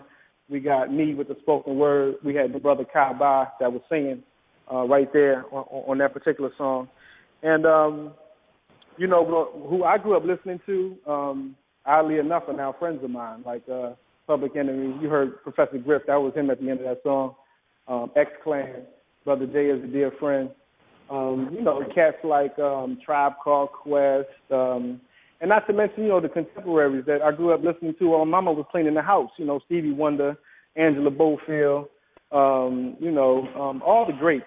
Because music is, you know, it's a language. It speaks to you. So, I mean, I could sit here and run down a list all day long. You know, I forgot the jazz. You know, Miles Davis, Coltrane. I mean, there's not really a genre of music, African-centered, that I don't have favorites in, and that I can't say influence me on a regular basis. Can I ask you, my daughter, my baby wanted to ask this question. She told me, Mommy, make sure you ask my questions, so I'm going to ask you. And this is for you also, Sida and Chrono. Yanni wants to know, what is the difference between conscious hip-hop and regular hip-hop? Is there a difference? Well, see, I think that we get into the European paradigm of dissecting things, of putting things in categories and boxes. Unfortunately, yes, there is a difference right now, because if it's a child asking this question, you look at the context of that, what is it about unconscious hip-hop or just regular, whatever you want to call hip-hop, that may not be safe for them, that may not be conducive to them becoming, you know, better and whole human beings. So the fact that exists and we have to put that filter on it, right now, yes, there is a difference. But when I grew up, there was no difference. You know, I would rock Freddie Fox and KRS-One. KRS-One's first album and his second album. You know, going by these categories, they probably wouldn't fit in the same category. But to me, it just represented diversity and evolution, because even those people still had a realness. You know, they were still talking about, you know, what was going on, but they still had aspirations to be better. I think now we've allowed ourselves to just accept mediocrity or to accept debauchery, you know, just not being moral people. You know, you can smoke, drink, defile women all day long, and we'll applaud you and throw money at you, as opposed to, I do this, but I know I shouldn't do this, and I'm trying to get better. Right. Sure. I would say, this is Sarah, I would say that the difference between hip-hop and conscious hip-hop is that conscious hip-hop is activated, and it's largely targeting your higher self, and that's the difference. When you put conscious in front of something, it's telling you that, well, it's on a higher level. You know what I mean? So that's the gist of it. And then you can go forth and say, okay, well, there's conscious hip-hop, and there's hip-hop, and there's hip-hop, and then there's rap. You know, I feel that hip-hop, regular hip-hop, it just is, you know, creativity and welcoming fully of a vastness of creativity. And when you get into conscious hip-hop, you almost have to, in order for it to be able to be labeled as consciousness, it almost has to have, for one, a positive message, you know, something of upliftment and various things of that nature. Yes, I agree. Hello? Yeah, Chrono, you want to expound on that too, brother? Yeah, when it comes to, you know, to conscious hip hop and you know, and rap and just the overall genre of hip hop, when it comes to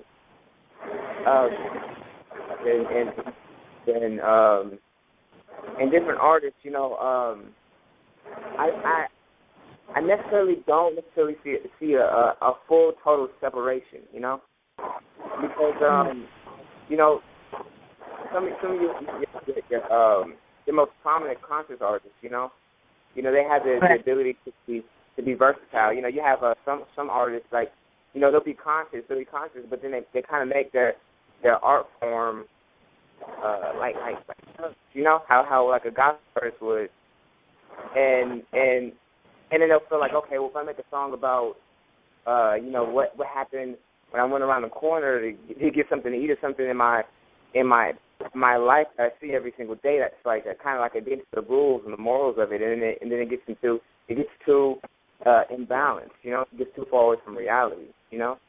Right.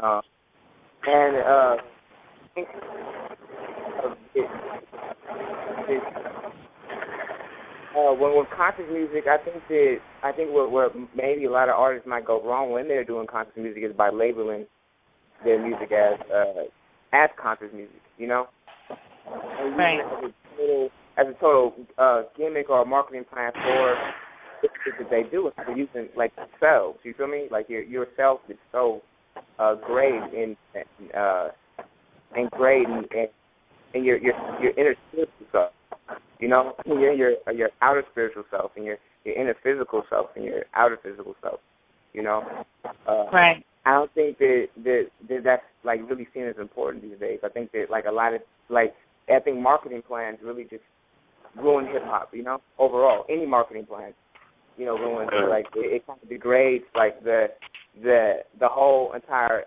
I guess it was the whole entire reason for hip hop existing anyway. You know.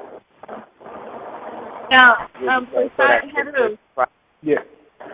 Go ahead. It's so that little boy from the projects can go and tell a story and travel around the world, you know.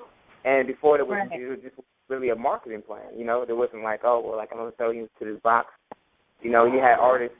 They were spitting so much conscious music and spitting so much conscious bars without actually slapping this is conscious music, you know. Yeah, people like Public Enemy, NWA, you know, and I think that like when you separate hip hop like history and conscious, and then you got the this and that, and it puts marketing plans and it causes artists to be fake, you know. Mm-hmm. Because everybody today, like, you know, everybody is kind of staying inside of a box. You got dope boy rap, you got all these different raps, you know. And to me, it's all fake because it's not, you know, it's not the person's true self. They're not marketing their soul. You feel me? They're marketing they're putting some type of cover over like their artistry, you know. Mm-hmm. Right. I agree. You know, and it's not just suggesting anybody. It's just my opinion, you know, and you know my perspective and everything. And you know, I've always you know come from a place of like, you know, like how do we keep hip hop alive? How do we preserve hip hop? How do we, you know, keep the life going? You know, and that's the basic. Right. Let me ask you a question, Heru. When I was reading your bio earlier, one of the things that stood out to me is that you guys stated that in the beginning you did not think that the regular public would be so open to this type of music. But you were surprised about the positive response. Can you elaborate on that a little bit? You know, our fear that the so-called regular public aren't going to want to listen to music like this. And how has that changed for you? Yeah, well, we didn't get into this. Well, I can speak for myself. The collaboration of Rough Mike and myself, we've known each other for, you know, a little over 20 years now. And we knew each other as artists. You know, he was always an MC doing shows. I went to a few of his shows where he opened up for KRS, MC Light, Chubb Rock. And I was a spoken word artist. You know, I just penned my poetry. Sometimes I would go to the open mic spots, or, you know, when I was going to Morgan, I would do some things up there. But we never thought about merging our things together. It wasn't until I moved away for a little while and we stumbled across this internet radio station, ironically, called LIB Radio. And we found out that there were, you know, conscious people all over the globe that would call into this radio station that were sharing their opinions and their plans and things that they were doing. And on that radio station, the proprietor, Keith Awadu, decided that he wanted to put together a Mau Mau project where he wanted to get artists composed of all the listeners that were in different areas. And that was the first time Rough Mike and I did something together. We ended up doing 2 songs together, and we sent it to him. And he would play them. And, I mean, he played them repeatedly. We started getting emails from Senegal, from China, from Ghana, from all these places saying, where's the rest? Where's the album? And we were like, wow, this is great. But even then, we still thought that, it was that crowd. It was the crowd that was listening on that radio station, which was about consciousness and culture. So we didn't really get into this saying we're going to be a group, we're going to make, records, we're going to knock hip-hop on its ass. That was never our goal. We did it for someone else to move, to help him move his movement, to help him move his institution forward. And it ended up being, a surprise that so many people were indulging and loving it. And we didn't even name ourselves Precise Science. That was the name of our first project, Precise Science, Everybody's Not Going to Make It. But as we started doing the videos, I do most of our videos. I've done, I think, 90% of our videos right now. And Ruff did, like 75, 80% of our production. We started getting requests around the country for, hey, can y'all come out here and do that? Can we book y'all, blah, blah, blah. So it was like, okay, so there is a larger audience for this. And what really was beautiful was whenever we rock in front of children, they love us. Even if they don't really fully conceive everything that we're saying. Kind of like I remember when I saw X-Clan, I just knew these brothers had something I needed. I didn't know what they was talking about. But, I mean, children jump on our backs like we they long-lost uncle when the show was over, want to grab the uncle and, want to sit on our lap. And that's when we realized that, the whole paradigm that, you got to do this ignorant stuff for people to buy it is a lie. It's manufactured. Because just like Elijah Muhammad told Malcolm X, if you sit the dirty glass and the clean glass in front of the people, they're going to choose the clean glass. But what it is they're only getting dirty glass choices. So they're choosing the lesser of evils or whichever color appeals to them the most. So that was really the surprise. And, just to this day we laugh, but, I think we sold the most albums and got the most requests after an all-white audience. And, our music isn't really conducive. We didn't change nothing. We didn't filter nothing out. We gave it to them hardcore. But it just goes to show that, music is music. And if people can appreciate what it is you're saying, how you're putting it together, the melodies, the vibe, the energy that you're giving, then it can be appreciated. And if the message sinks in later, all the more better. But it was a surprise to us how widespread. And, I rock gangster music. I was with the G-Funk era. I could spit almost the whole Doggy Style album to you. But it ain't something that I want to portray. It ain't something that I want to raise my children on. It ain't something I want to bring in my classroom with my students. So, we're not hating on none of that. We're not condemning none of that. But we're just saying that, look, our people are in a certain state right now. We're in a situation, and we need to be using this art to better our people's situation. That's our perspective. All right. That kind of leads me to my next question. This is for all three of you guys. Do you recognize, understanding the science behind music and the spoken word, when you create your music, do you have a deliberate intention behind your music? Because one, music is so powerful, and you can shift realities. Like we were speaking earlier, when you were listening to X-Clan and you were listening to certain songs, you had no idea what was being planted in your subconscious mind, but now look at who you are. And look at who your friends are. You know what I'm saying? Now you're actually friends with these people.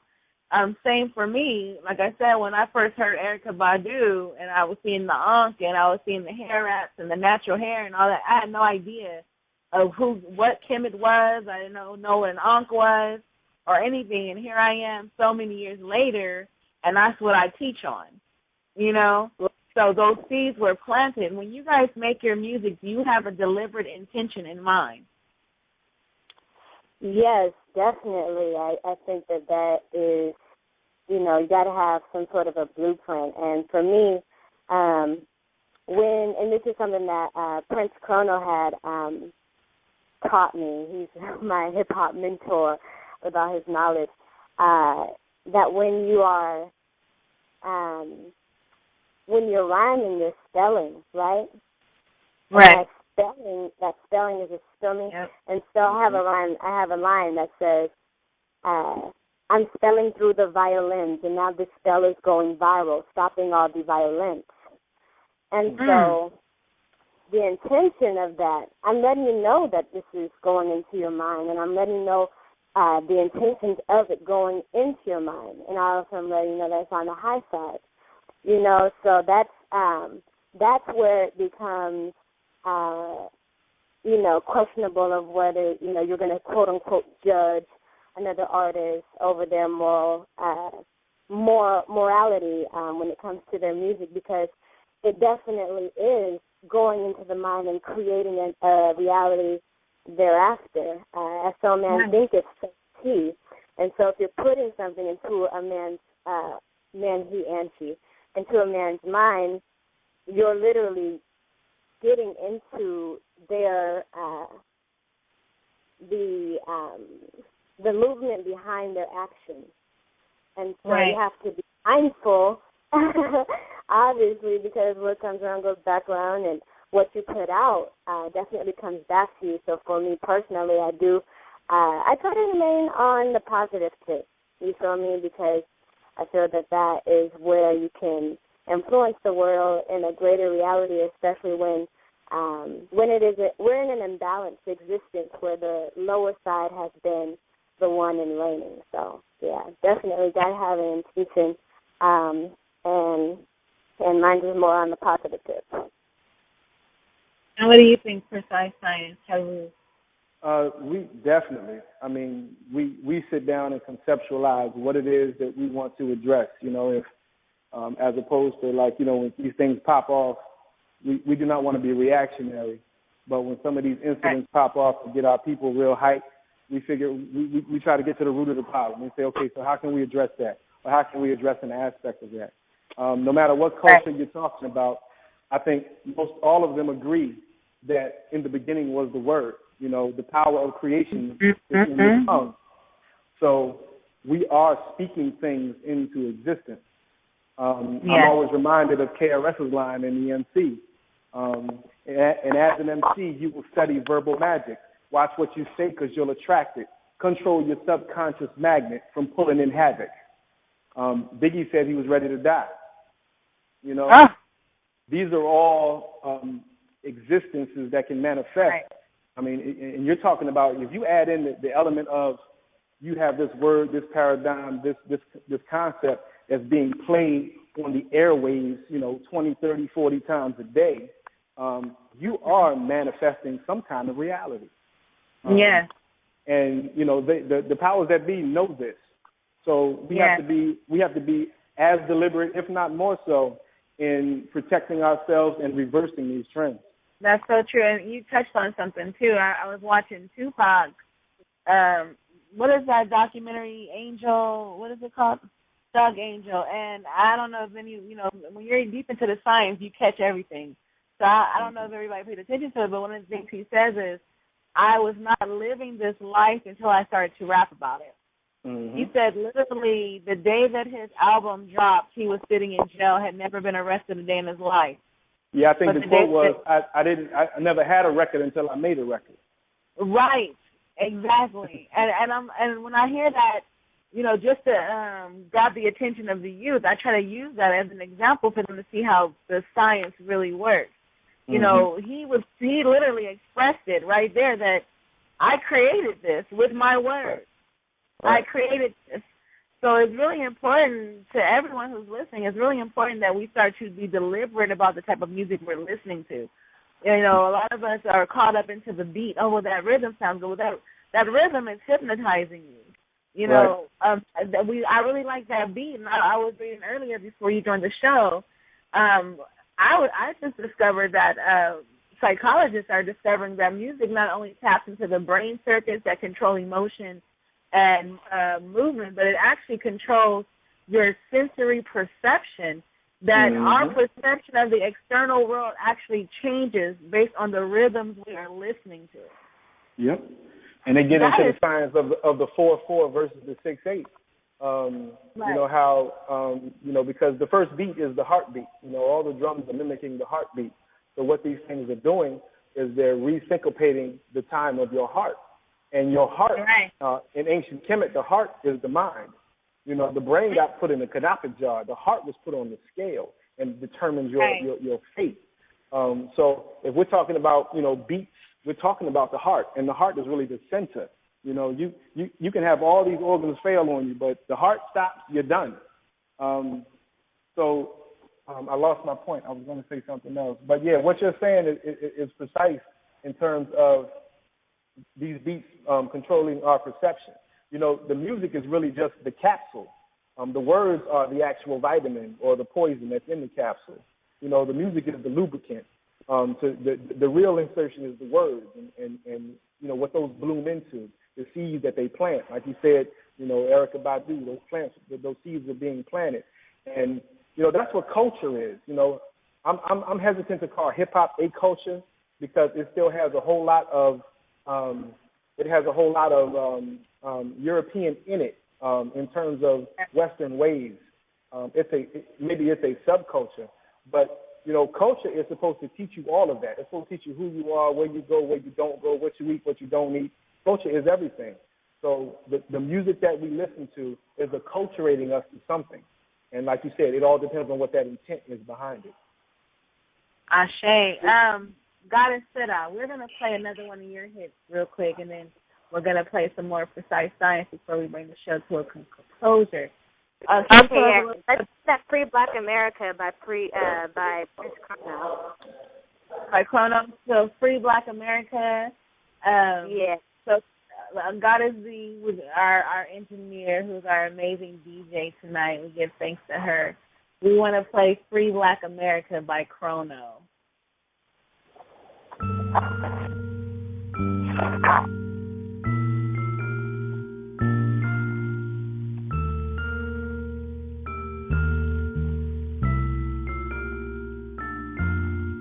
And time is running out, my G has stepped out the hustler's kitchen, formulating some devious ways that can throw us back in prison. Fallen missions classified as true, progress in the pocket, and the physicality's building, so the real is never stopping. I pop the trunk, wait on no man, Thomas needs it on your side. I shot 2 bullets into the clock instead of praying for the shot. Now I've been praying my whole life that Black America gets free. If you really want some shit, you know it's gon' take a G. And I smile like Wiz Khalifa, best believe that had me sneezing, best believe that had me wheezing. Go hard for the streets is watching. Mama did it for the least in office, or we would end up homeless. She had that in her bones, the same bones as Jesse Owens, and I got the same jawbone. That's why I'm hot and flowing, real life for hot song. A picture for that potion. I thought I was doing better, Lord forgive me for my vanity, but that's how I'm dealing with the world and this insanity. See my papa never got that 40 acres in the mule. 400 years later and we're making all the rules. See my pinky ring and it's encrusted with the jewel, and it's shining so damn bright out that reflection of the cool. So what I knew when I made that choice to take that noose around my neck, like when the devil try to use you for a trick. And I be like, bitch, I be like Nipsey in the flesh. If the OG pays for liquor, nigga, don't take it to the head. Sit to calmly pay attention to everything he got to say. But 20 years later, you be getting that pocket change. Bojangles chained up, but I'm the Django on chain. I know some folks ain't too proud of the melanin up in their veins. You try to get some self-esteem, they steady looking at you strange though. Calling me a star, but I'm one of God's angels. Just yesterday I saw the sun was beaming on us, and with that said, no solar being should be sleeping on us. And I keep that milli in my Glock cause Bobby Shaw murder. And you know my crew, we just be like that cause we saw murder. Don't look at Chrono like a nigga serve a flaw purpose. Yeah, I pimp this life until I'm riding up in that Ghost Suburban. Black dollars well spent. Middle fingers up to that Willie Lynch. Middle fingers up to the haters out there. I can really give a fuck if you feel me, bitch.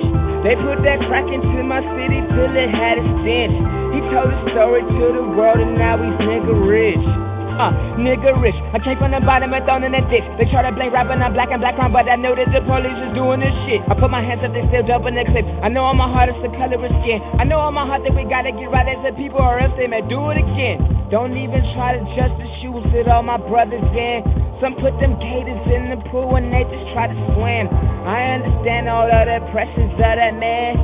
He wanted something better, they knocked the efforts of that man.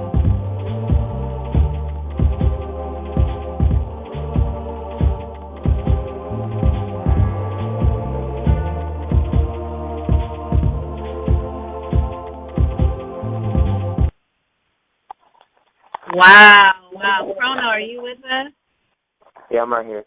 Okay, so before we go on to our next song, I just want to get an idea of what the message was in your song and what were you trying to get across to the world? Well, Free Black America, it's like, it's there's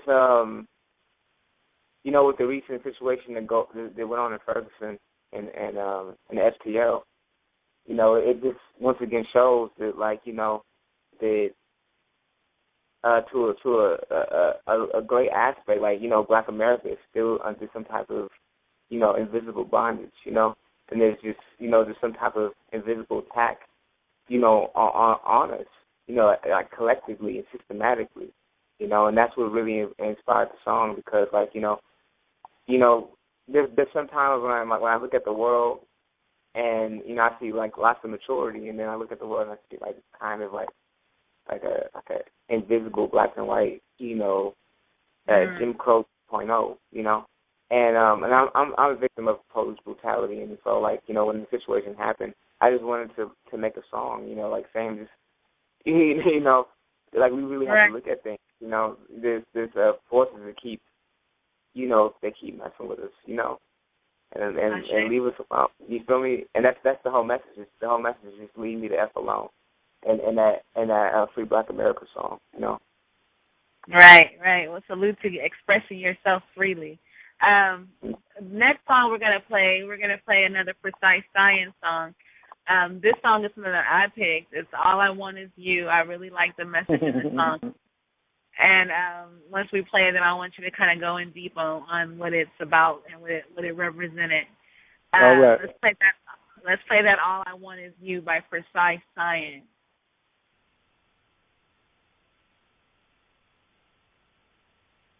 I am hip-hop. You are hip-hop. Rap ain't. Rap is a section at Sam Goody, in between R&B and rock. Rap is the bullshit being kicked around the clock on the radio and TV, seemingly nonstop. Rap is a crock. It came from hip-hop, as does a child from a mother, but it's taken on a life and a meaning of its own, my brother. Rap is hip-hop's demon seed, conceived when she was raped by greed. See, she didn't believe in abortion, so the youngin' got a chance to earn a portion of his inheritance. Rap was just a shorty then, and he only saw the value of the legacy in terms of dollars and cents, and without the sense God gave him, he chose to slave within the system, to learn the ins and outs of the game and what it was all about to get the fame.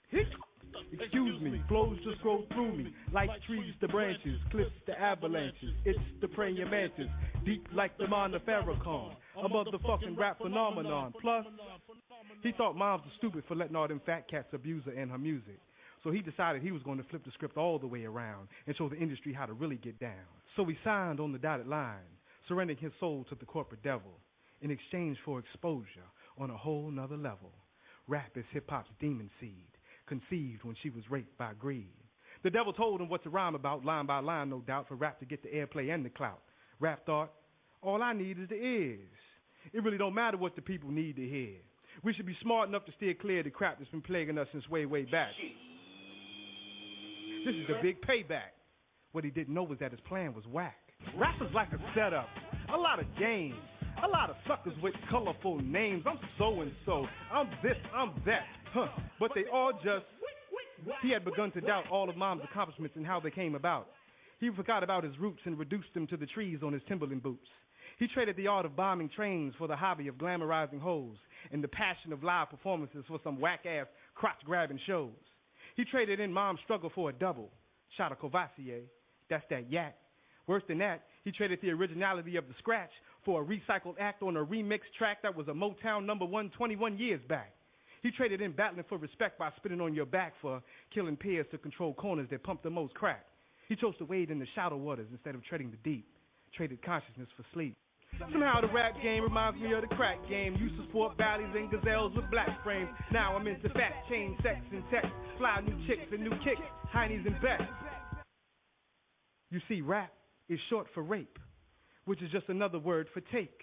And to keep on taking and taking and taking, no matter what or who it's breaking, is quite plainly the work of Satan. These so-called players think I'm hating. Truth is, I'm just waiting and growing tired of waiting for them to realize that art that awakens the people is the only real prize. I'm growing tired of waiting for them to realize that these stories they tell are visualized in all three eyes of our children. And these images that they spilling in these videos mentally kill them. Flashy jewels and trashy women. And you know you can't build when your foundation is mush. If you ain't kicking concrete facts, black, you need to fucking... Cause it's the real shit, the shit that make them feel shit. Lump them in the club shit, have you wildin' out when you bump it. Drugs to the eardrum, the raw uncut. Have a nigga OD cause it's never enough. And mom just shakes her head in loving concern, wondering when the boy will learn all that glitters ain't gold. If only he would do as he was told. Shame that he never knew his dad, but he grew up to be just as bad.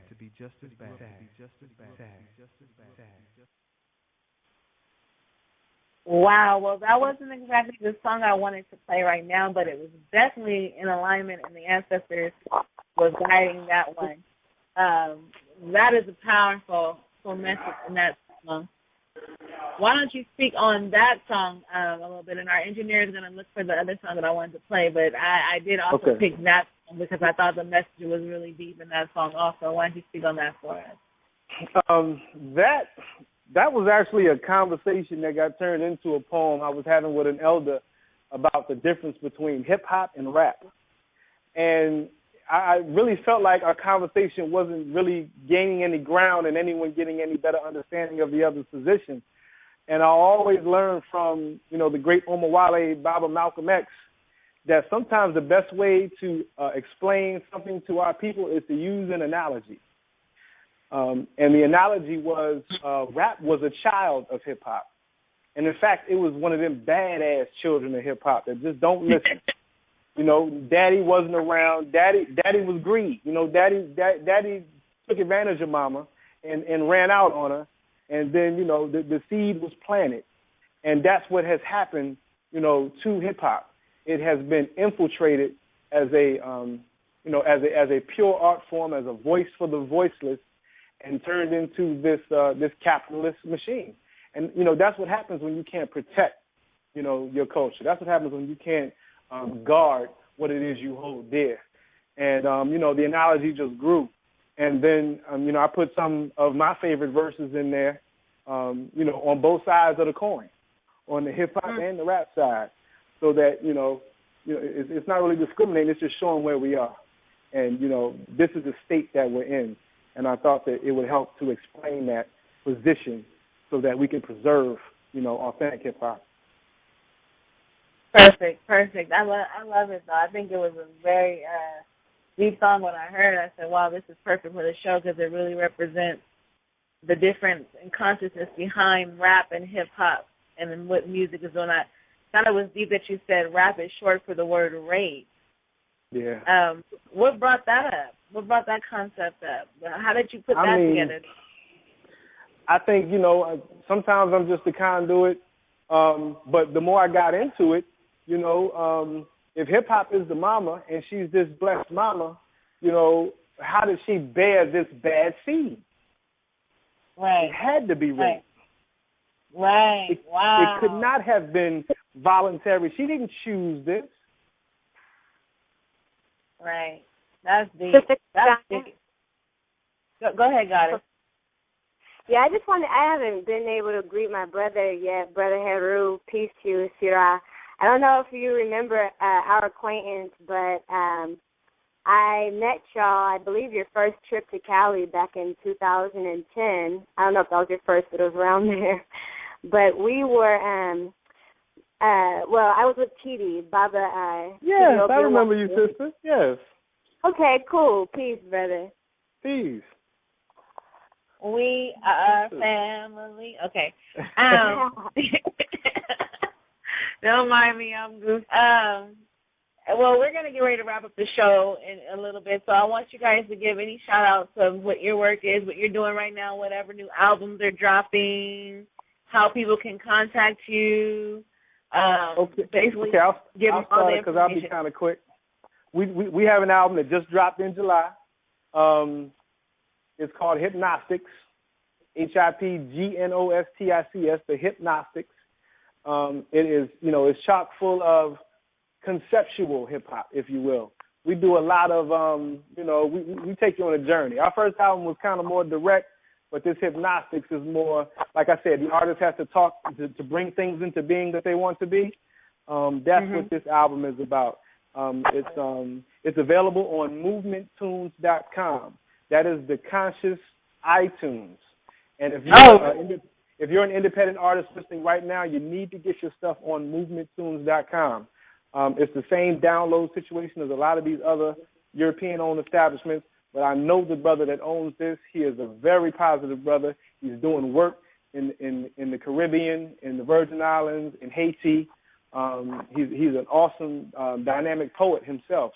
But he put together this site, movementtunes.com. If you ain't getting nothing tonight, you got movementtunes.com. And everybody that was on this show today needs to have their stuff up there. Ashe. And Sida, you guys got anything, Chrono? Any new things going on that we should be looking out for? Yes, well, I am just in the lab right now writing a whole lot of new material. Prince Chrono is the former producer of Heaven on Earth, so he has some new sounds cooking up and everything. And people can follow me on Twitter at Sira Bianca, and that's CYRAH space BIANKA. And also, again, I am a medicine woman. I do all sorts of natural healing. So also, Amas Healing Services is our healing service. Chrono and I, our healing services, and you can check out our healing herbal elixirs and different herbal products at amashs.com, and that's AMMASHS.com. And sis, do I have time to spit a bar? Oh, of course. Go ahead, sis. Okay, it's just a little something I'm working on. Well, I'll do it after Brother Chrono gives his everything. Hold on one second. Okay. Hello? Yes, peace. Hey, bro, you can find my music at on YouTube. All you have to do is type in Prince Chrono and Prince and Chrono spelled with CHRONO, not the K. And you can also find me on Google. You know, there's just like a whole host of this material out there, but specifically on YouTube. And Chrono Khalid. You know, if you want more conscious stuff, more cosmic and conscious music, just look up Chrono Khalid, because I go by two artist names, you know. Okay. Did you get that link Heru just dropped to put your music on? Say that link again, Heru. Movementtunes.com. You can spell it with both T's or just one T. It doesn't matter. Movement, like the Black Power movement. Tunes.com. And check it out. You know, they've got hip hop, reggae, spoken word, soul music. You know, everything is on there. And I mean, there's some powerful artistry on there. I'm gonna check that out for sure. Yeah, you can download a song, an album. The album art is there. A lot of the artist videos are there. And we have, I don't even know how many videos we got. We got at least a dozen videos on YouTube to put Precise Science in there, so you can see us delivering this message and the emotion on the face as it's coming out. That's perfect. Okay, so let's listen to this goddess drop a bar for us. All right. Yeah. Real female MC spitting bars in the booth. I'm on the 9th floor dropping holes from the roof. Rara, you killed them. The host grew up the youth. Disrespect hip-hop and get slayed, bitch, vamoose. They say that girl's flawless, that she a queen. What's a queen to a goddess? A fucking machine? I'll rearrange your parts and send you back to the distributor. Piece of plastic's faulty. It's time to discontinue her. Get rid of her. And all them on the shelves looking pretty, acting all sedity, showing off their titties. Art right here's a grind and I'm organically supreme. Prepare for anything. I'll grab the throne by any means. And if Malcolm is the king, then my baby be the prince. Captured by his eyes, wrapped up ever since. Okay. Now, you ain't saying under that when I saw you in Cali a few years back. You guys need to collaborate and make some music for me. I try to remain fluid and be versatile. You know, I don't like boxes. I see. Let me give one last shout out to our group Cypher Divine that just joined us earlier. If you guys want more from them, you can find them at www.cphrdvn.com. Their new album that just dropped is Bliss. It's available on September 13, 2014 on that website. And you can also go and vote for them by clicking on the image on their website that says Vote, Hip Hop Artist of the Year. So, family, look out for that. Go ahead and vote at www.cphrdvn.com and support our family. We're going to go. Can I get a quick live verse in, too, since, you know. Oh, yeah, send a verse. I might have to say something. I think I can freestyle. Get the cypher going, you know what I'm saying? Where the hell can we shop this? What label wants to cop this? What three-piece suit can turn this strange fruit into profits? The near-perfect blend of prose and journalism and /MC session. Research and wisdom edibilized for digestion. Connecting God, guns, imagination, introspection. To some it's infectious, but not to executives. They prefer we turn these brass honks into necklaces. Sign on the dotted line one time so they can shelve us. With one thrust of the pelvis, write us off or resell us, give our lyrics to some crackers and repackage us like Elvis. MJ tried to tell us these record companies was devilish. Hip-hop and corporations' ties should be severed, or at least we leverage, because we the proof in the beverage. From cocaine to crack rock, from lamppost to laptop, it was us who made new sound from old wax. Painted trains on the track, spun like tops on our backs. Made the crowd clap, spitting love, peace, fun, and facts. Let's take it back. Let's take it back. Let's take it back. That's hot. That's hot. That was fire. That's hot. Let me see what I got. So the show is about to end. I'm just playing. Chrono, did you have a line you wanted to drop?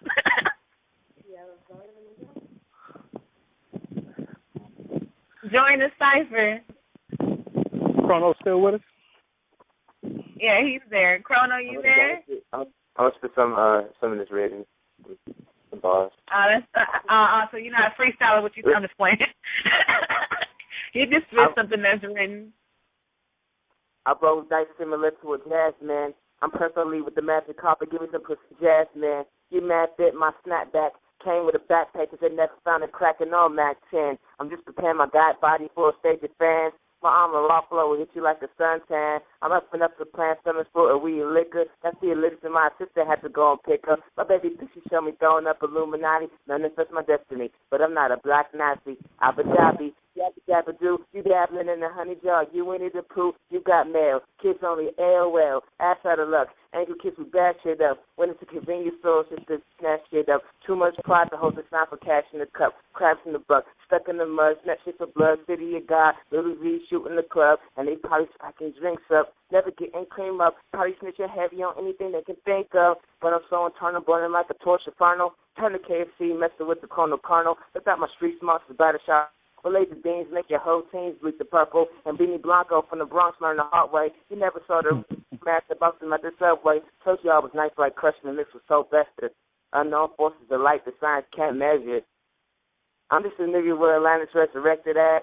I have the box with God. Understand the pressures that real niggas go through. Little shit the hoes do. Have you in the race going Super Saiyan Goku. But I just want to fly as a grand car. Manipulate a couple Jews with my third eye. You heard the guy put the cash on the table, and we can talk business in our favor. If I join the church again, I'm going to be the deacon. Hitting C notes, measure higher in the weekend. Don't disturb a G, nigga. Wise, high, sleeping. Niggas kill over pussy, so I'll be creeping. Yeah, hope you never like believing. Told you I was nice like Malcolm up in the 30s, homie. Every day the sky be blue like rolling 30s, homies. Niggas to immortal, going through a portal.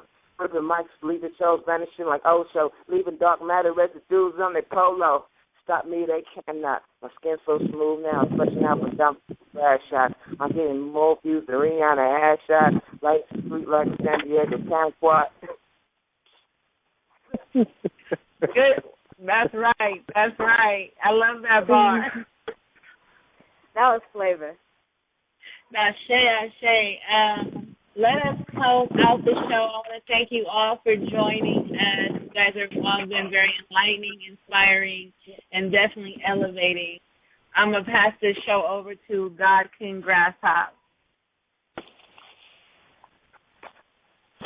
Yes, indeed. I want to thank all the guests for coming and showcasing their talents. I want to thank all the listeners and those who called in. We also have some great programs throughout the week with Universal Radio. And, tomorrow we have Let's Talk About It with Tiffany L. Gibson and Zamariah Davis. That show starts at 7 p.m. Pacific Standard Time. You can tune in by calling number 646-787-8180, or you can tune in by going to the website, www.blogtalkradio.com/Universal Radio number 2. And Monday we have the Jay Allen Show. The host is Jay Allen Greer. Same time, 7 p.m. Pacific Standard Time, the same number, 646-787-8180, or you can tune in by going on the website, www.blogtalkradio.com/Universal Radio 2. That's the Jay Allen Show Monday. Then Tuesday, we have the Getting It In Show. The host is Liz Rebecca. That show starts at 7 p.m. Pacific Standard Time. You can tune in by calling 347-857-1166. That is Tuesday, 7 p.m. Pacific Standard Time, the Getting It In Show. Then we have on Wednesday, You Must Learn. That is by Brother Lamar Williams. Start time is 7 p.m. Pacific Standard Time. You can listen by calling in at 646-787-8180, or you can listen by tuning in to www.blogtalkradio.com/radio number 2. That's the You Must Learn show by Lamar Williams. Then we have on Thursday the King Me Show by Nazir Shahid. That's on Thursday. Start time is 7 p.m. The number for that show to tune in and listen is 347-857-1166. That is Thursday, King Me Show by Nazir Shahid. And last but not least, we have next Saturday, the show you listen to right now, Super Conscious Outlet, with your hostess with the mostest, Koshana Quayle, and the co-host, myself, Grasshopper. This show starts at 5 p.m. Pacific Standard Time. That's every Saturday. That's Super Conscious Outlet. So we got some very profound and very, very great shows that's going to help to elevate and enlighten the minds of our people, a variety of topics that can really, once again, prick our level of consciousness. So we talked about hip-hop, we talked about God-hop, we talked about all the different essentials when it comes to the way of life that is portrayed or that is conversed and rehearsed, whether you're freestyling, writing, whether you're into battle rapping, whether you're into the DJing, the breaking, street entrepreneurialism, street language, street fashion, all those different intricacies and intangibles equivalent and equate to this movement that we call hip-hop. So let's find your place, pop movement, and move towards greatness, this physical expression of living. Until next time, we'll see you in 166 hours. I'm out. Peace.